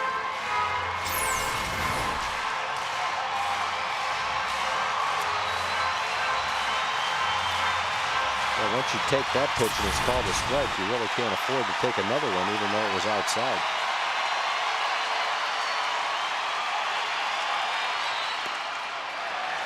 Up too high. Marlon Byrd on deck.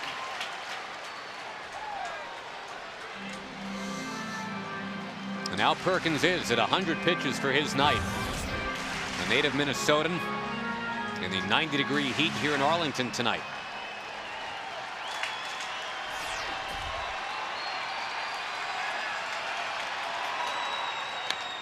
On the ground, second base, Casilla to short to end the inning and extinguish the threat. The Rangers settle for the 1 run. Thanks to Evan Grant, country music Evan. lover. Always a distinct pleasure. Thank you. Thank you. Thank you. Thank you. Thank you, Mr. Grant. It is 5-3 Minnesota.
AT&T, the nation's fastest 3G network. AT&T, your world delivered. We are underway here in the top of the 6th inning. Vicente Padilla continues on the mound. Just got a foul ball off the bat of Michael Kadire. So 1 strike to count to the hitter. 6, 7, 8 in the order for Minnesota here in the 6th inning. As the Twins with that 2-run second and 3-run third have bolted out on top. All 3 Ranger runs tonight knocked in by Josh Hamilton.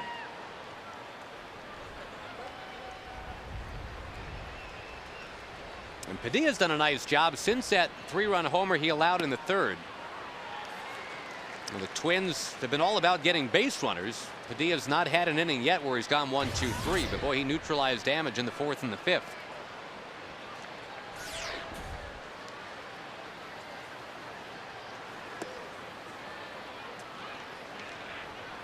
Tomorrow, Derek Holland on the mound for the Rangers, or excuse me, Feldman on the mound tomorrow. Holland goes Sunday.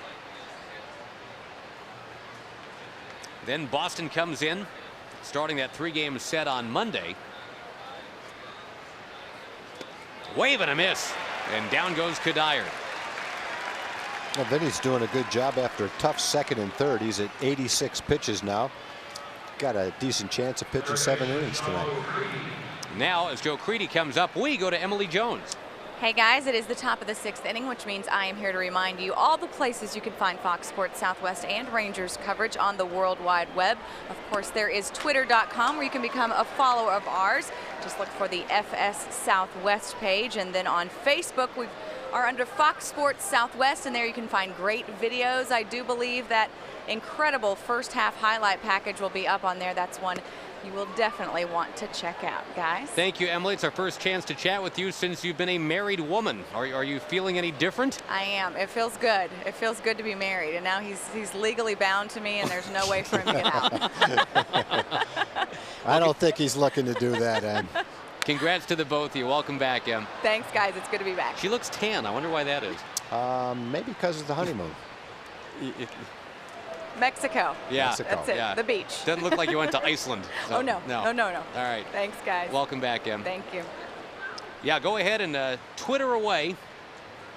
And you can email the booth as well. Foxsports.com. The key word is email Rangers.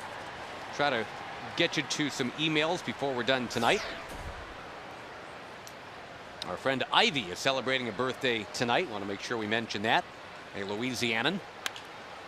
Well, there is base hit number 11 for Minnesota off Padilla. And there's no action in the Ranger bullpen. Kind of like that game that Derek Holland had not too long ago, where he ended up giving up 13 hits. And it took until hit number 11 before we saw action in the bullpen. Well, 3 of the hits have been infield hits. Several of them have been hit right off the handle and just looped in.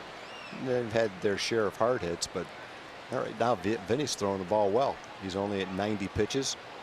He's scattered 3 hits over the last 3 innings and has really settled down since the cutter that he threw to Kubel, which wasn't a terrible pitch, was hit for a 3-run homer. Harris with a line shot into the crowd. Well, it's a night where Josh Hamilton has kind of reestablished some things with a 3 RBI night. The other Ranger that got into the All-Star game in St. Louis, Michael Young, with a hit tonight. And that hit, by the way, tied him with Juan Gonzalez, 3rd most all-time in Ranger history.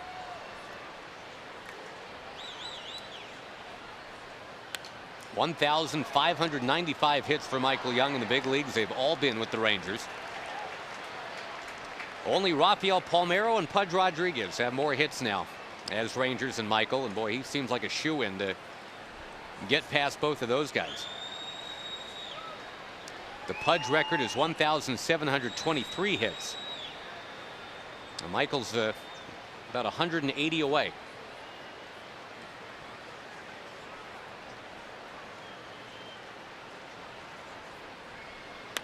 On the ground to short. And the Twins just keep hitting into double plays tonight. That's fine with Vicente Padilla. We go to the bottom of the 6th in Arlington. It's a 5-3 game.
For more information, visit AmikaTexas.com.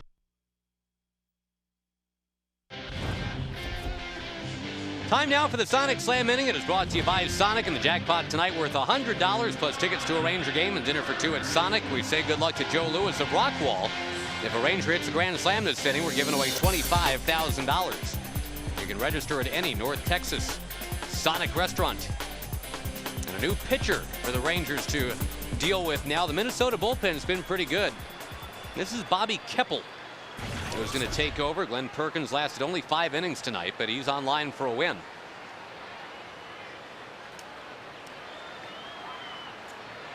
The back of their bullpen specifically has really been good. Matt Guerrero setting up Joe Nathan. Those two have combined to allow 2 runs in their last 39 innings. Now guys like Keppel asked to contribute.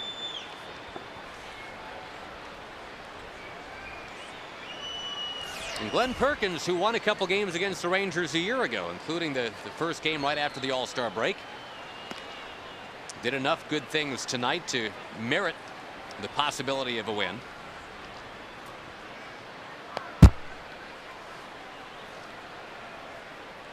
And Bobby Keppel, who started the year at AAA, is pitching well down there, ERA in the 2s. Going to miss down and outside to Marlon Byrd. Action now in the Ranger bullpen too with Jason Jennings.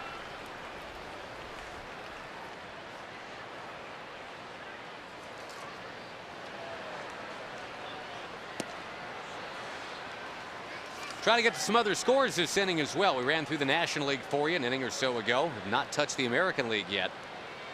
The A's and the Angels getting set to begin. Right now the Angels 2 games ahead of Texas.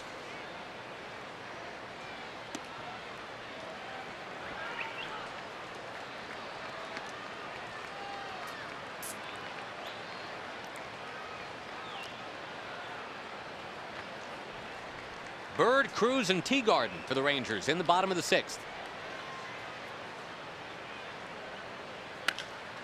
In front of a nice Friday night crowd at the ballpark, 30,000 plus would be my guess. Sticking around for fireworks after the game tonight.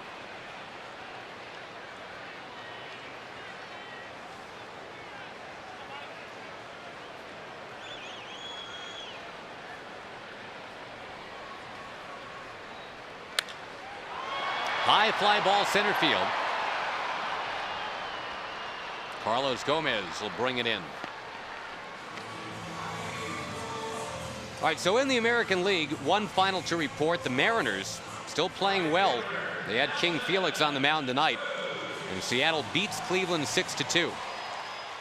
Former Indian Franklin Gutierrez with a home run in Cleveland. Yankees leading the Tigers 5-3 in the 8th.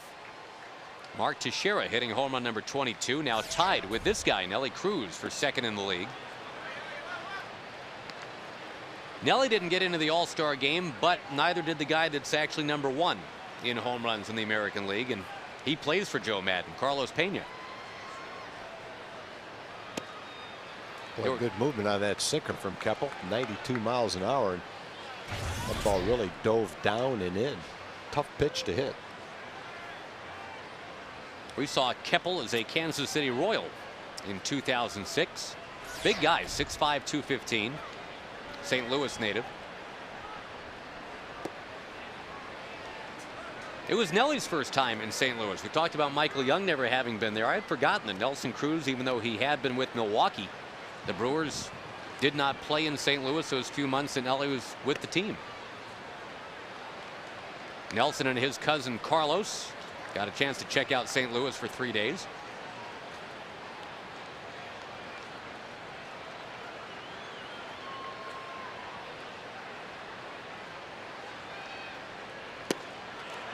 Keppel's got real good movement. And a strikeout of Nelly Cruz.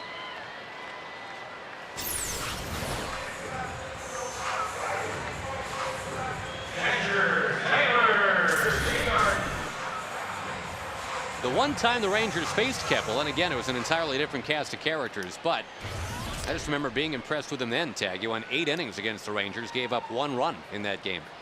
You have to be honest, I don't remember him at all.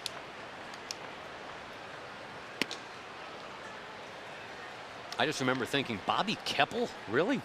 Because I hadn't heard of him either. But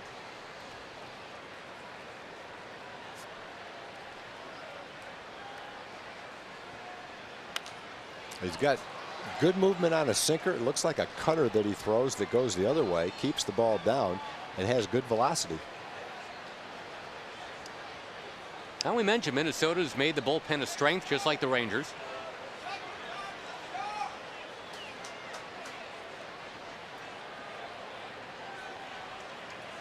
One pitch to Teagarden.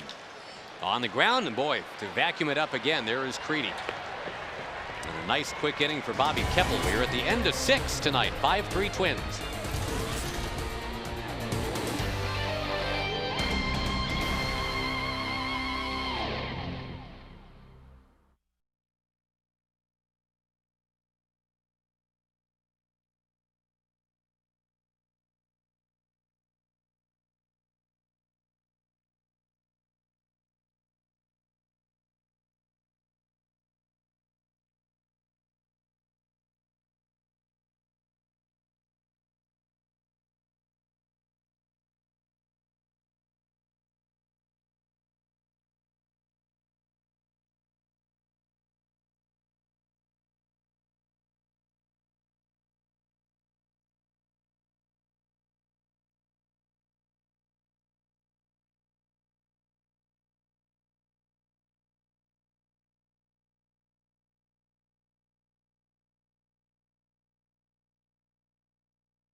Vicente Padilla is out to at least begin the 7th inning. The Rangers do have action behind him in the bullpen.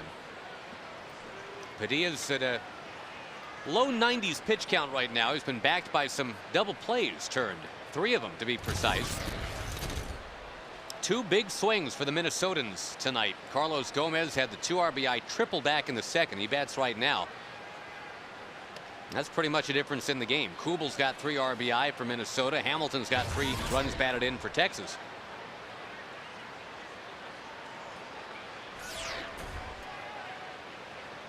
Padilla rocks and fires, and Gomez pushing the bunt up near first. That's going to spin foul. Take you back to the Gomez AB in the 2nd inning, our Coors Light freeze cam. And very close to being out at third base.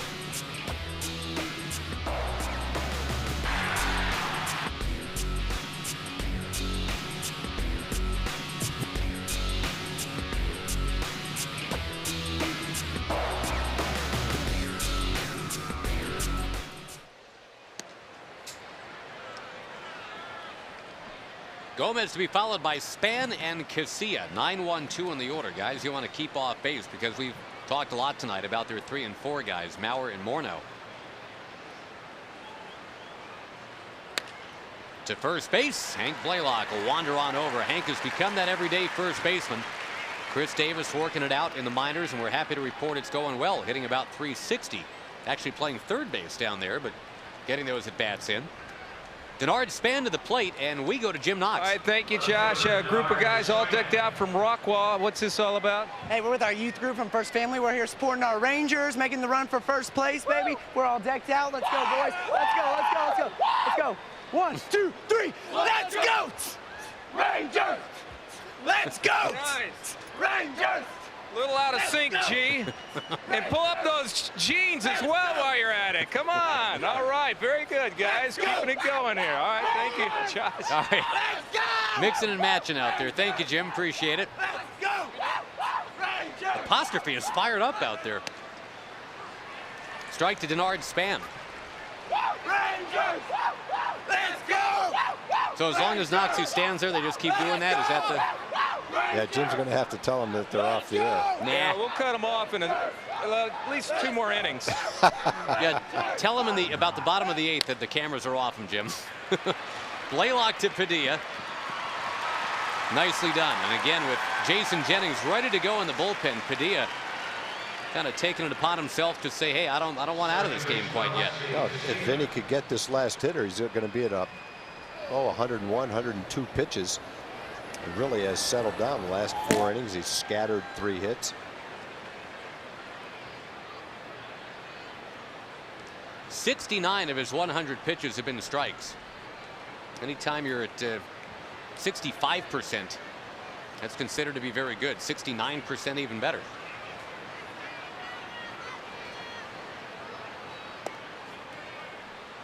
On that American League scoreboard, the Red Sox have now defeated Toronto 4-1. Kevin Youkilis with a home run. Jonathan Papelbon save number 24.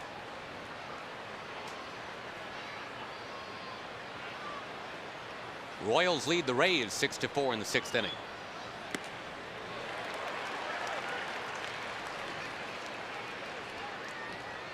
White Sox have homers from Thome and Konerko tonight. Chicago leads Baltimore 6-3.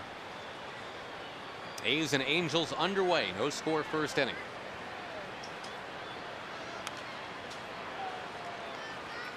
Now Padilla now even closer to giving the Rangers a 7-inning performance in the first game back from the break. Well, it won't look that great. 11 hits and 5 runs. But they bunched their hits together in the 2nd and 3rd inning. Had 7 of their hits in those 2 innings. Yeah, 3 in a row with 2 out in the 2nd. 3 in a row with 1 out in the 3rd.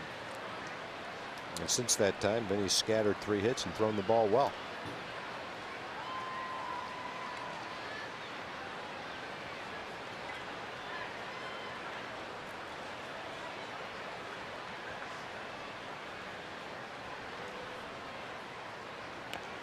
Boy, in on the hands of Casilla. And velocity still right there, 92.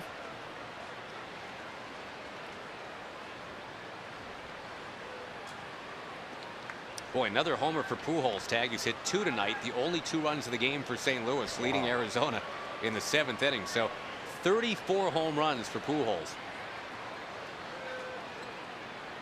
American League leaders got 24. He's got 34.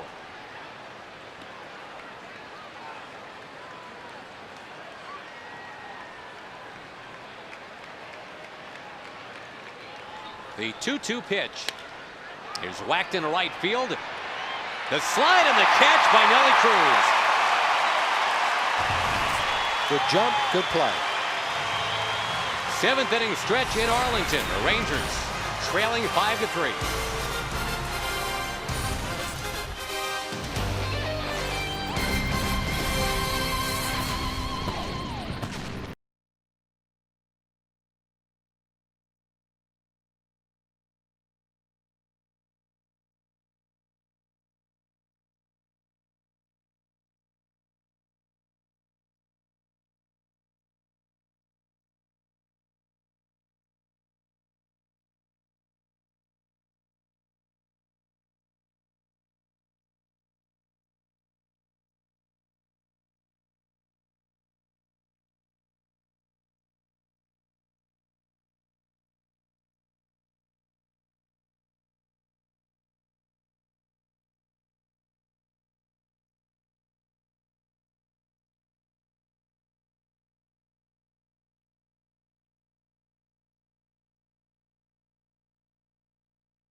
assist of the game. Off Padilla, over to Elvis Andrus. Ain't no big thing. The Mercedes-Benz attention assist of the game. The Rangers trailing Minnesota 5-3. And about to begin things in the bottom of inning 7. Here is Elvis Andrus. There is Vicente Padilla. Gave the Rangers 7 tonight. And Bobby Keppel will continue on the mound now. His second inning of work. Again, that back of the Minnesota bullpen has been just great. Matt Guerrero in the 8th, Joe Nathan in the 9th. So it's be a nice inning to make some noise right here. Josh Hamilton due 4th in the inning. And it's been Hambone's night. He's got all 3 Ranger runs batted in.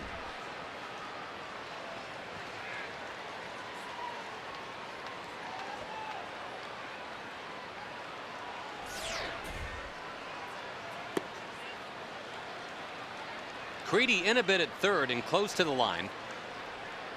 Elvis has shown that he doesn't mind trying to bunt his way on occasionally.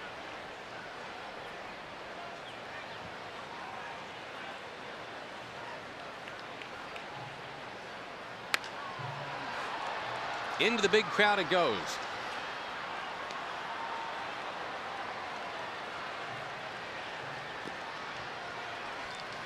Again, the same 2 teams tomorrow at 7:05. Scott Feldman against Scott Baker. Then the 2 talented young lefties, Holland and Liriano, on Sunday.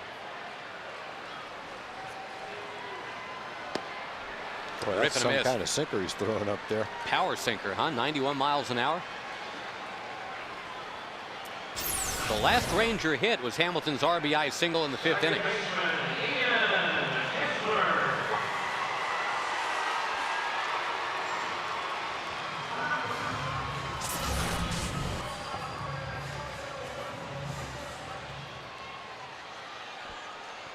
Well, Kinsler doing what he's supposed to do as a leadoff man back in the 1st inning. He got on base and stole 2nd.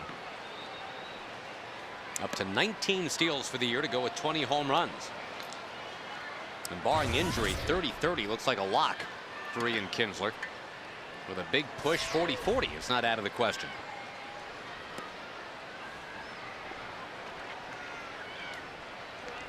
Ian does lead the team in walks. On a team that doesn't walk a lot, but Ian's the only guy with as many as 39.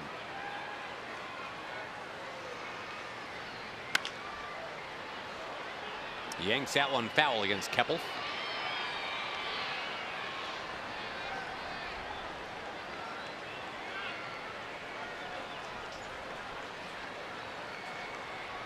Again, a great crowd here tonight, probably somewhere in the 35,000 range. Set for fireworks after the game tonight. Ooh, in on Ian, and he couldn't help himself. He started his swing, and then the ball had that sinking movement in on his fists and farther, really. And once Ian started the swing, couldn't stop. That ball went like a left-handed slider. It had so much movement on it. Not an easy guy to hit, at least not tonight. Good velocity, keeps the ball down, and unusual movement. Better than average for sure. There's a little cutter, a little slider. Next hit for Michael Young. He passes Juan Gonzalez on the all-time Ranger hit list.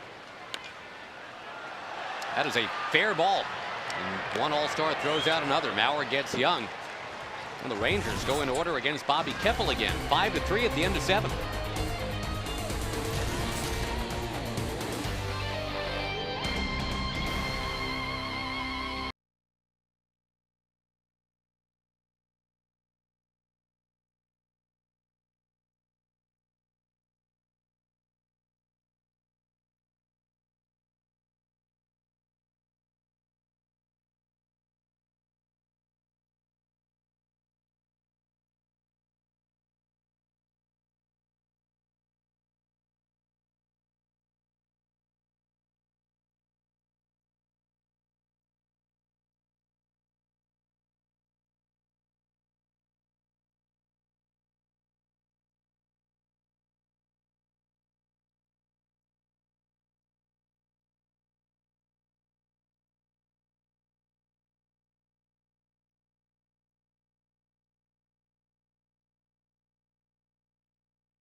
The Cabot Woodstain legendary performance. It was on this date in '78.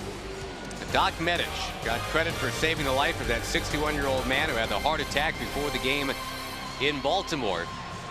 The ultimate save. Our Cabot Woodstain legendary performance. We go to the 8th inning, and a former Minnesota Twin, it was in the saves business, is going to take over. Eddie Guardado had seasons of 41 and 45 saves in Minnesota. Now pitching against the organization that brought him up, brought him along. He's going to face Joe Mauer and Justin Morneau in a 5-3 game. Solid numbers for Eddie. He's been in 32 games. He's gotten his ERA down to lower 4s.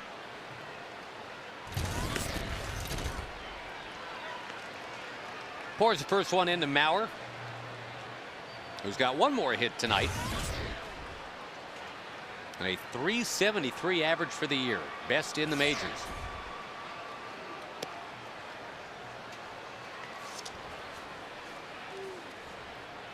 When Eddie Guardado pitched in Minnesota, that's where he got that nickname of Everyday Eddie. It would go to him whenever, wherever. Hard to believe he broke in as a Twin back in 1993. In fact, one of his best memories, he says, of that rookie season in '93 was at the old visiting clubhouse at the old ballpark here in Arlington. Tag, he says that's where he first got into smoking cigars. Because the veteran players on the Twins were all smoking cigars, and a young Eddie Guardado wanted in on that. So Eddie says, now I'll go out on the patio with a cup of coffee and the newspaper and a nice Trinidad. And that tradition started right here in Arlington at the old ballpark. That's fouled by Mauer. Well, one of the thing that makes Mauer such a high average hitter, a lot of things. He doesn't strike out very much. He gets his share of walks. He's got a good solid eye at the plate. Doesn't swing at bad pitches, and he uses the whole field. Doesn't try to pull the ball. He can line a ball into left field just as well as he can to right field. And this year he's starting to show the power that everybody suspected he would.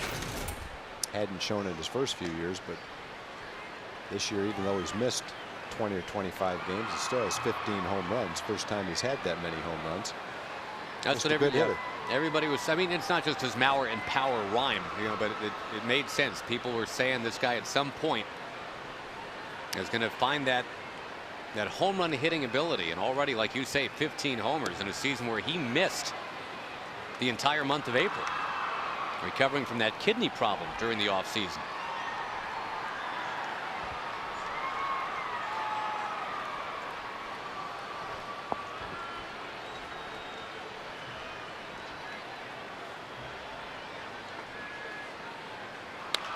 Back to Eddie Guardado. Boy, Eddie.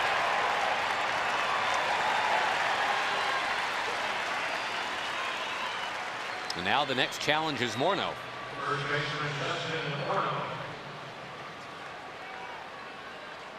Morneau was in range for MVP last year. To take another look at the comebacker, Morneau faded in September last season. He ended the year 10 for 53. And Dustin Pedroia overtook Morneau among the voting populace.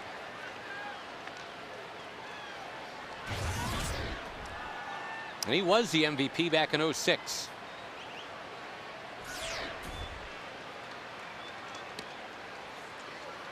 What a popular combination that's become. The two lefties back to back in the order for Minnesota. They were roommates for a while in Minneapolis, St. Paul, Morneau and Mauer.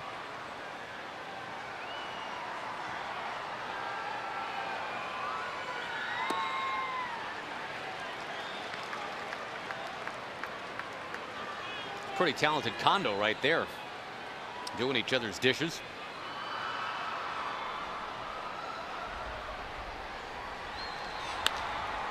High pop up back into the crowd of 34,662.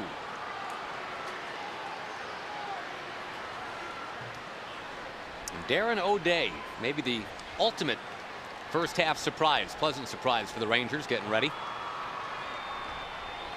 Yeah, he has to be a surprise for a couple of reasons. Number one is performance, but number two, no one even knew he was going to be here when the season started. That was an excellent organizational move right there. Kind of moves you have to have a good season.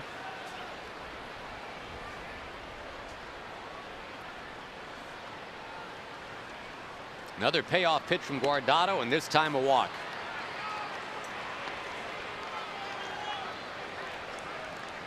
Now you got one more lefty coming up here in the batting order. It's Kubel. After that, it swings over to righties. So I'm sure Eddie is kind of down with the program here. If he doesn't get a double play, he's going to have to walk off the mound most likely in this inning. Ron Washington set to use O'Day, I'm sure, for Kadire and Creedy. Mauer's a .340 hitter against lefties. Morneau a .330 hitter. Kubel is not, though. Kubel hits below 200 against lefties and .350 against righties. It's unusual to see 3 straight left-hand hitters in the middle of the lineup. But when 2 of them aren't affected by left-hand pitchers, it's not quite the same. Eddie just kind of frisbeeing that one up there, and Kubel quickly behind 0-2. But remember, it was 2 strikes on Kubel in the 3rd when he launched that 3-run home run.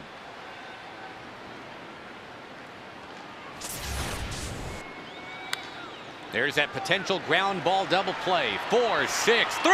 He got it.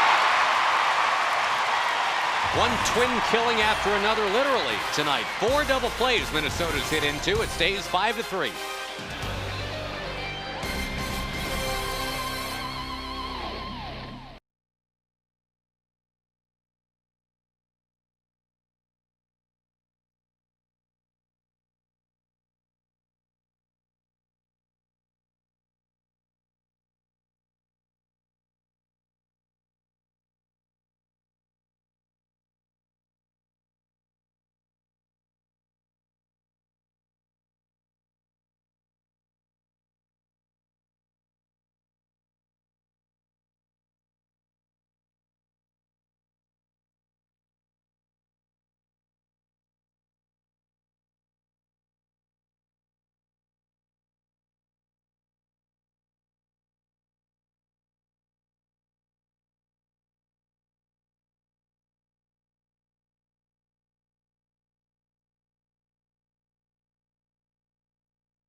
You're covered, it's how you're treated. For more information, visit AmikaTexas.com.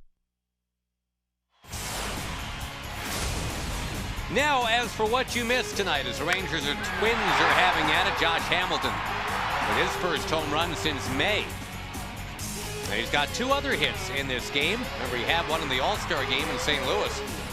And his 3rd hit tonight drove in the Rangers' 3rd run, but the Rangers have been stuck on 3. Trailing 5-3 as we go to the bottom of the 8th, and Hambone is up against the new Minnesota pitcher. That's Jose Mijares. He takes over for Bobby Keppel, who threw 2 solid innings for the Twins tonight. Keppel was terrific. 6 up, 6 down, 3 strikeouts. Had tremendous movement on that hard sinker he was keeping down today. He was tough to hit. It was not a fluke to go through 6 batters and not let a base runner occur. That was good stuff. Now the native Venezuelan Mijares. There's more action in that Minnesota bullpen currently. I believe that is Matt Guerrero, who has become their 8th inning setup man.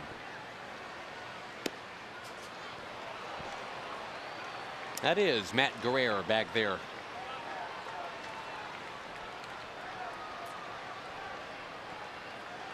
Yeah, 2 lefties due up here, though, for the Rangers in this 8th inning. So Ron Gardenhire goes with Mijares first.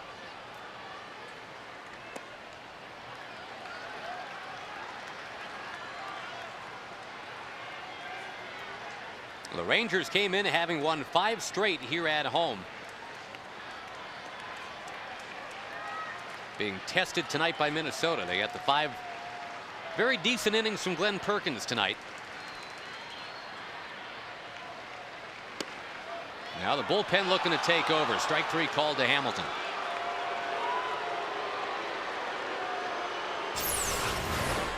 None of the last 6 Rangers have hit the ball out of the infield. The pitch tracker is brought to you by Amica Insurance.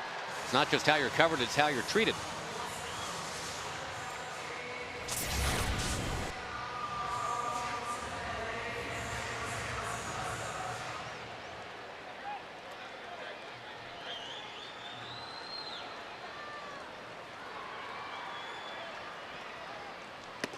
Up too high to Andrew Jones, and we can report that the Angels have just taken a 1-0 lead in Oakland on a Kendry Morales home run. He's got 17.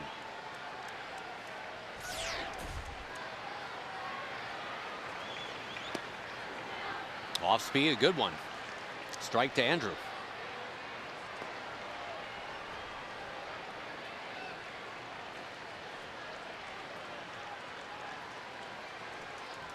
Cakewalk for Andrew's former team tonight. The Braves lead the Mets 11-0. Andrew fouls one deep to left.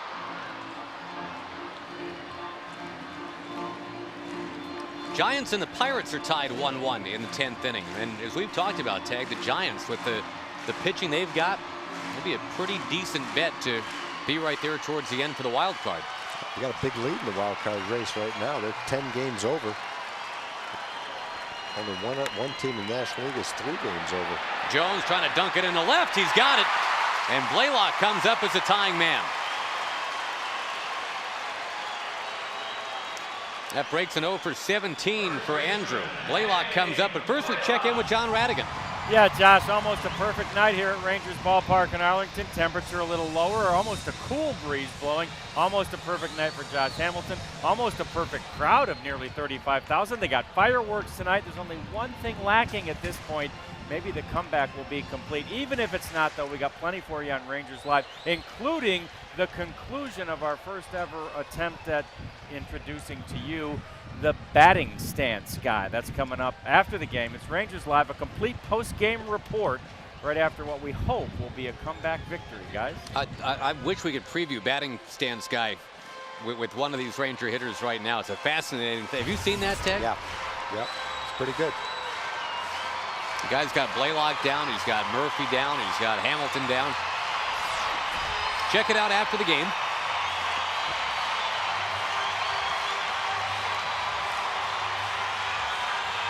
All right, here he is.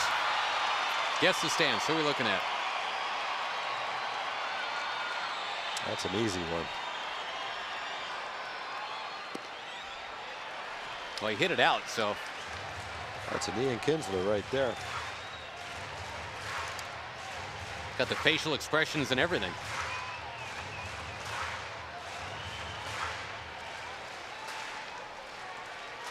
It's one thing to learn how to do a few of them, but he knows basically all the old-time players and almost everybody in the league right now. To remember all of them like that, it's pretty good talent. Blaylock sends it to first. Morneau's got it. The second for one on to first. Not in time. Blaylock beats it out, and Marlon Byrd will be the tying man.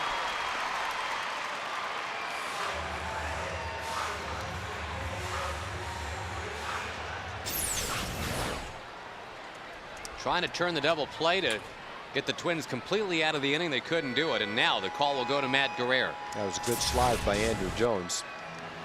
Harris couldn't get rid of the ball because he had to move out of the way of Jones, who was sliding into him. So again, Minnesota's bullpen, which has been solid, that'll be tested right here with the tying man coming up when we come back.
The Atlanta Braves redux on Monday. We're going to see Josh Beckett on Tuesday. Good seats remain for all 3 games. 972 Rangers or TexasRangers.com. And right here, Matt Guerrero enters the fray. The tying man is Marlon Byrd. Joe Creedy, the third baseman, hugging that line, trying to take away the double. Marlon has already set a career high in doubles this year. He's got 28 of them. Guerrero's only walked 8 batters in 41 innings, and opponents are hitting below 200 against him. Has given up 5 home runs. A couple guys capable of hitting him here, Byrd and then Cruz.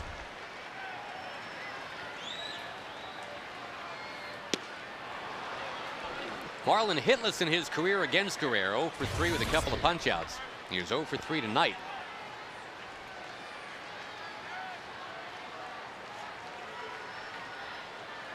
Rangers had a 2-0 lead in this game, but Minnesota's been on top since the 3rd.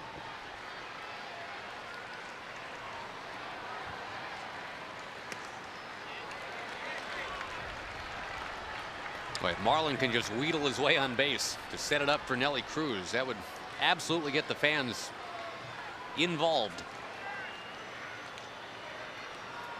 Nelly fresh off his home run derby performance in St. Louis.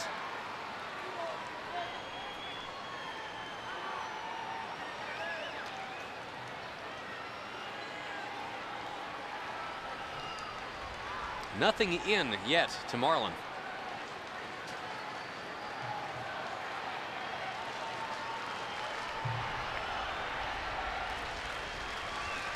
The Cleveland native, Matt Guerrero. And a high fly ball from Marlon Byrd. Man, did he just missed that. They got a fastball right down the middle of the plate, too. Locked up by Denard Span to leave Nelly Cruz on deck. We will go to the 9th. It stays 5-3.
Talked about him already tonight as maybe the ultimate revelation for the Rangers this year. He took a flyer on him as he was cast aside by the New York Mets.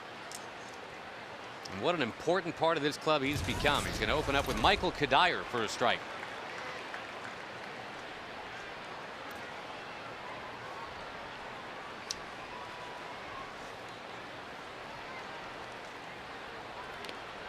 Quickly 0-2. He's just had really almost every time out good command of that slider. To right-hand hitters, he can throw it in that spot, one right after the other.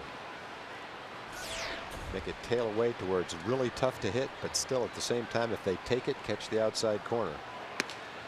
And then there's that. That was a pitch where Taylor just asked for a high fastball out of the strike zone to try to get Kadire. See his glove, wants it high. There it is, high. And they got the desired result. Kadire swung at a bad pitch. The Rangers will have to get the rally going against Joe Nathan in the ninth, the all-star closer for Minnesota. A drive by Joe Creedy into left center field, but ranging over, there's Bird, and he's got it. Joe Nathan has converted 17 straight save opportunities, and he has not allowed a run in his last 21 appearances. And during that time, 2 walks, 28 strikeouts. So the Rangers know they'll be up against it. Just trying to keep it as close as they can here, 5-3.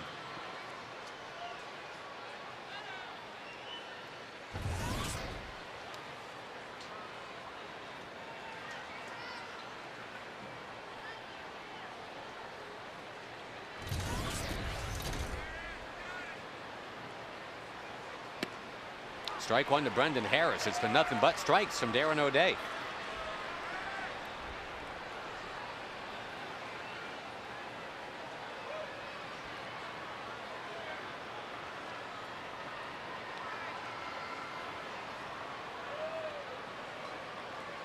Well, Minnesota had 8 hits after 3 innings. They've only had 3 singles since that time. Vicente finished strong, 4 shutout innings. Quick inning by Eddie. The potential for a quick inning right here for Darren O'Day. The Rangers have only 1 extra base hit tonight. That was a 2-run homer from Hamilton in the first. It's not like Minnesota's had a lot more than that, but Jason Kubel's home run was a 3-run shot. And that 2 RBI triple from Gomez.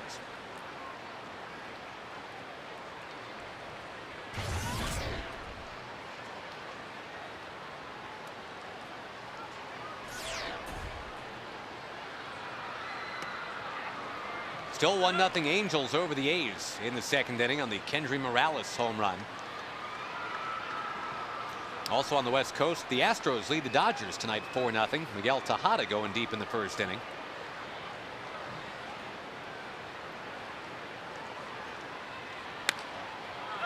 Fouled back by Harris.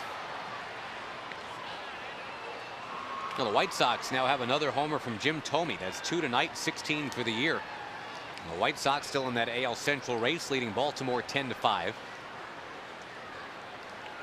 Tigers trailing in New York 5-3 in the 8th. That game is in a rain delay. On the ground to short. Elvis Andrus will spin, fire, got him. And now the Rangers have their shot. It's going to be against one of the best. But here are the guys that are coming on in to try to get Joe Nathan. Cruz, Teagard, and Andrus trying to kickstart the rally in the 9th.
It's not just a pickup truck, it's a Ford F-150.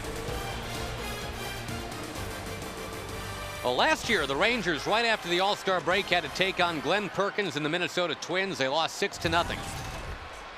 Right here tonight, again, it was Perkins to start out. Again, Minnesota is winning, but 6-0 is not in the cards. It is 5-3, and the Rangers have some home run hitters available. They just got to get some guys on deck to actually get up there and hit with runners on. Easier said than done against Joe Nathan, the All-Star closer for Minnesota. And a lot of scouts think that he's as good a closer as there is in baseball. Certainly one of the toughest to hit. Opponent's batting average is 153 against him. 7 walks, 43 strikeouts. Throws strikes, has an excellent fastball and a hard breaking ball. There it is. Into this year, Tag, he's the only big league reliever with 35 saves or more each of the last 5 years. That has become such a position in transition in baseball. Closers are a lot of times kind of here today and gone tomorrow. Not with Joe Nathan.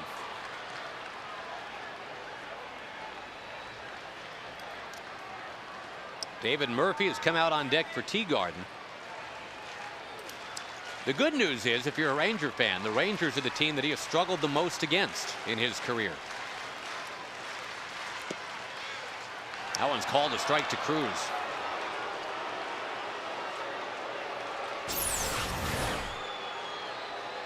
That is an all-star pitch right there, right on the corner.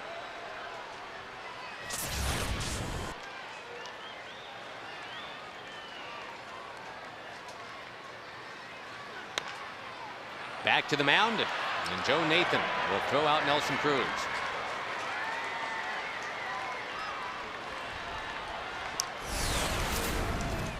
And Joe Nathan,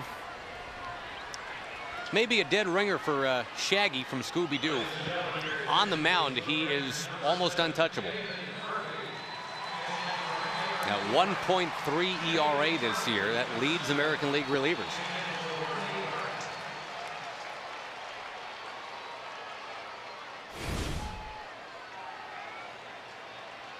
Last year, opponents hit 175 against him. Not much higher than that this year. Here's Murphy. Still feeling the effects, he says, of that sore ring finger from that dive in Anaheim about a week ago, but absolutely able to swing the bat.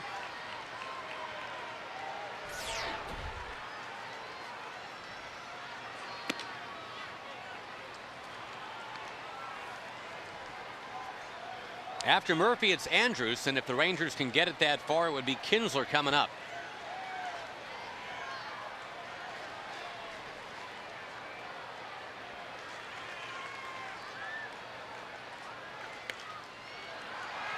Nick Punto is into the game at short, and he is going to make that catch on Murphy. So now it's up to Andrus to reach so that Kinsler can have his shot.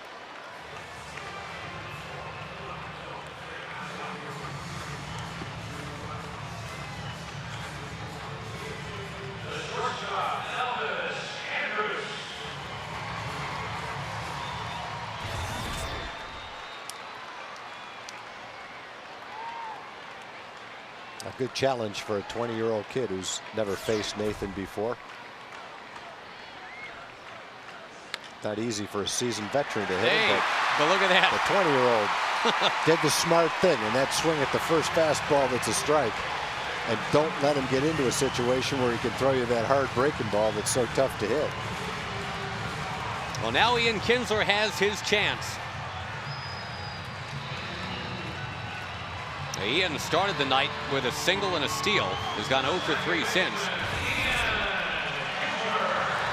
Second on the team in home runs, and one of those would tie this puppy up here in the 9th inning.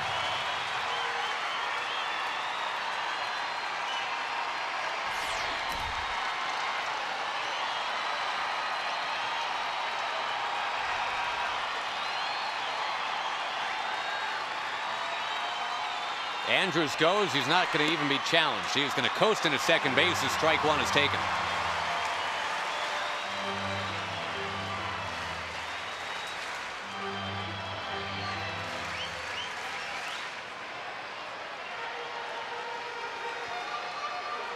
Kinsler's never had a hit against Nathan. 0 for 5. This would be a great time to figure him out. Michael Young waits on deck.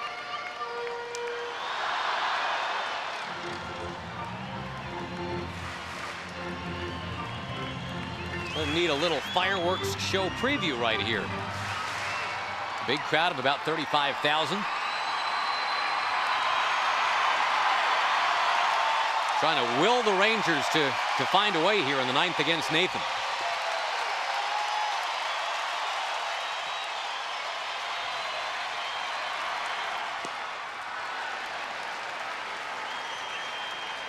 Boy, and if it does get to Michael Young, this is pretty much where the Rangers were back in April, in a mild spin. And looking at 9th inning heroics for Michael Young. He provided them 3 games essentially in a row. 3 games out of 5, but all 3 times the Rangers had a chance to do something in the 9th. Michael Young delivered.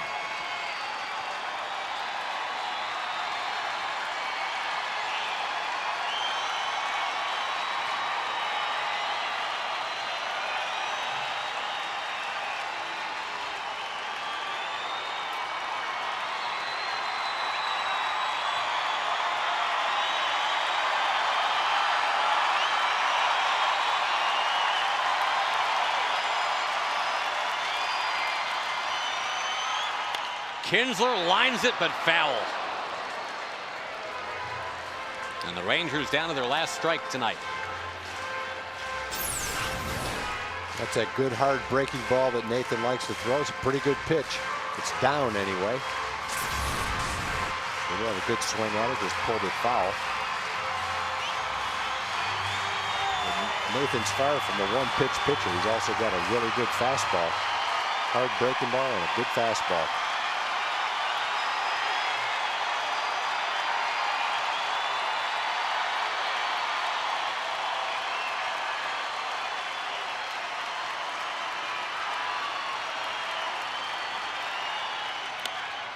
High pop fly. Joe Mauer coming back. And that'll do it. The first game back from the All-Star break. The Rangers cannot cash in. Minnesota takes it by the final of 5-3. Rangers Live coming up in just a moment. Please stay tuned for that. The Twins bunched some hits together in the 2nd and the 3rd.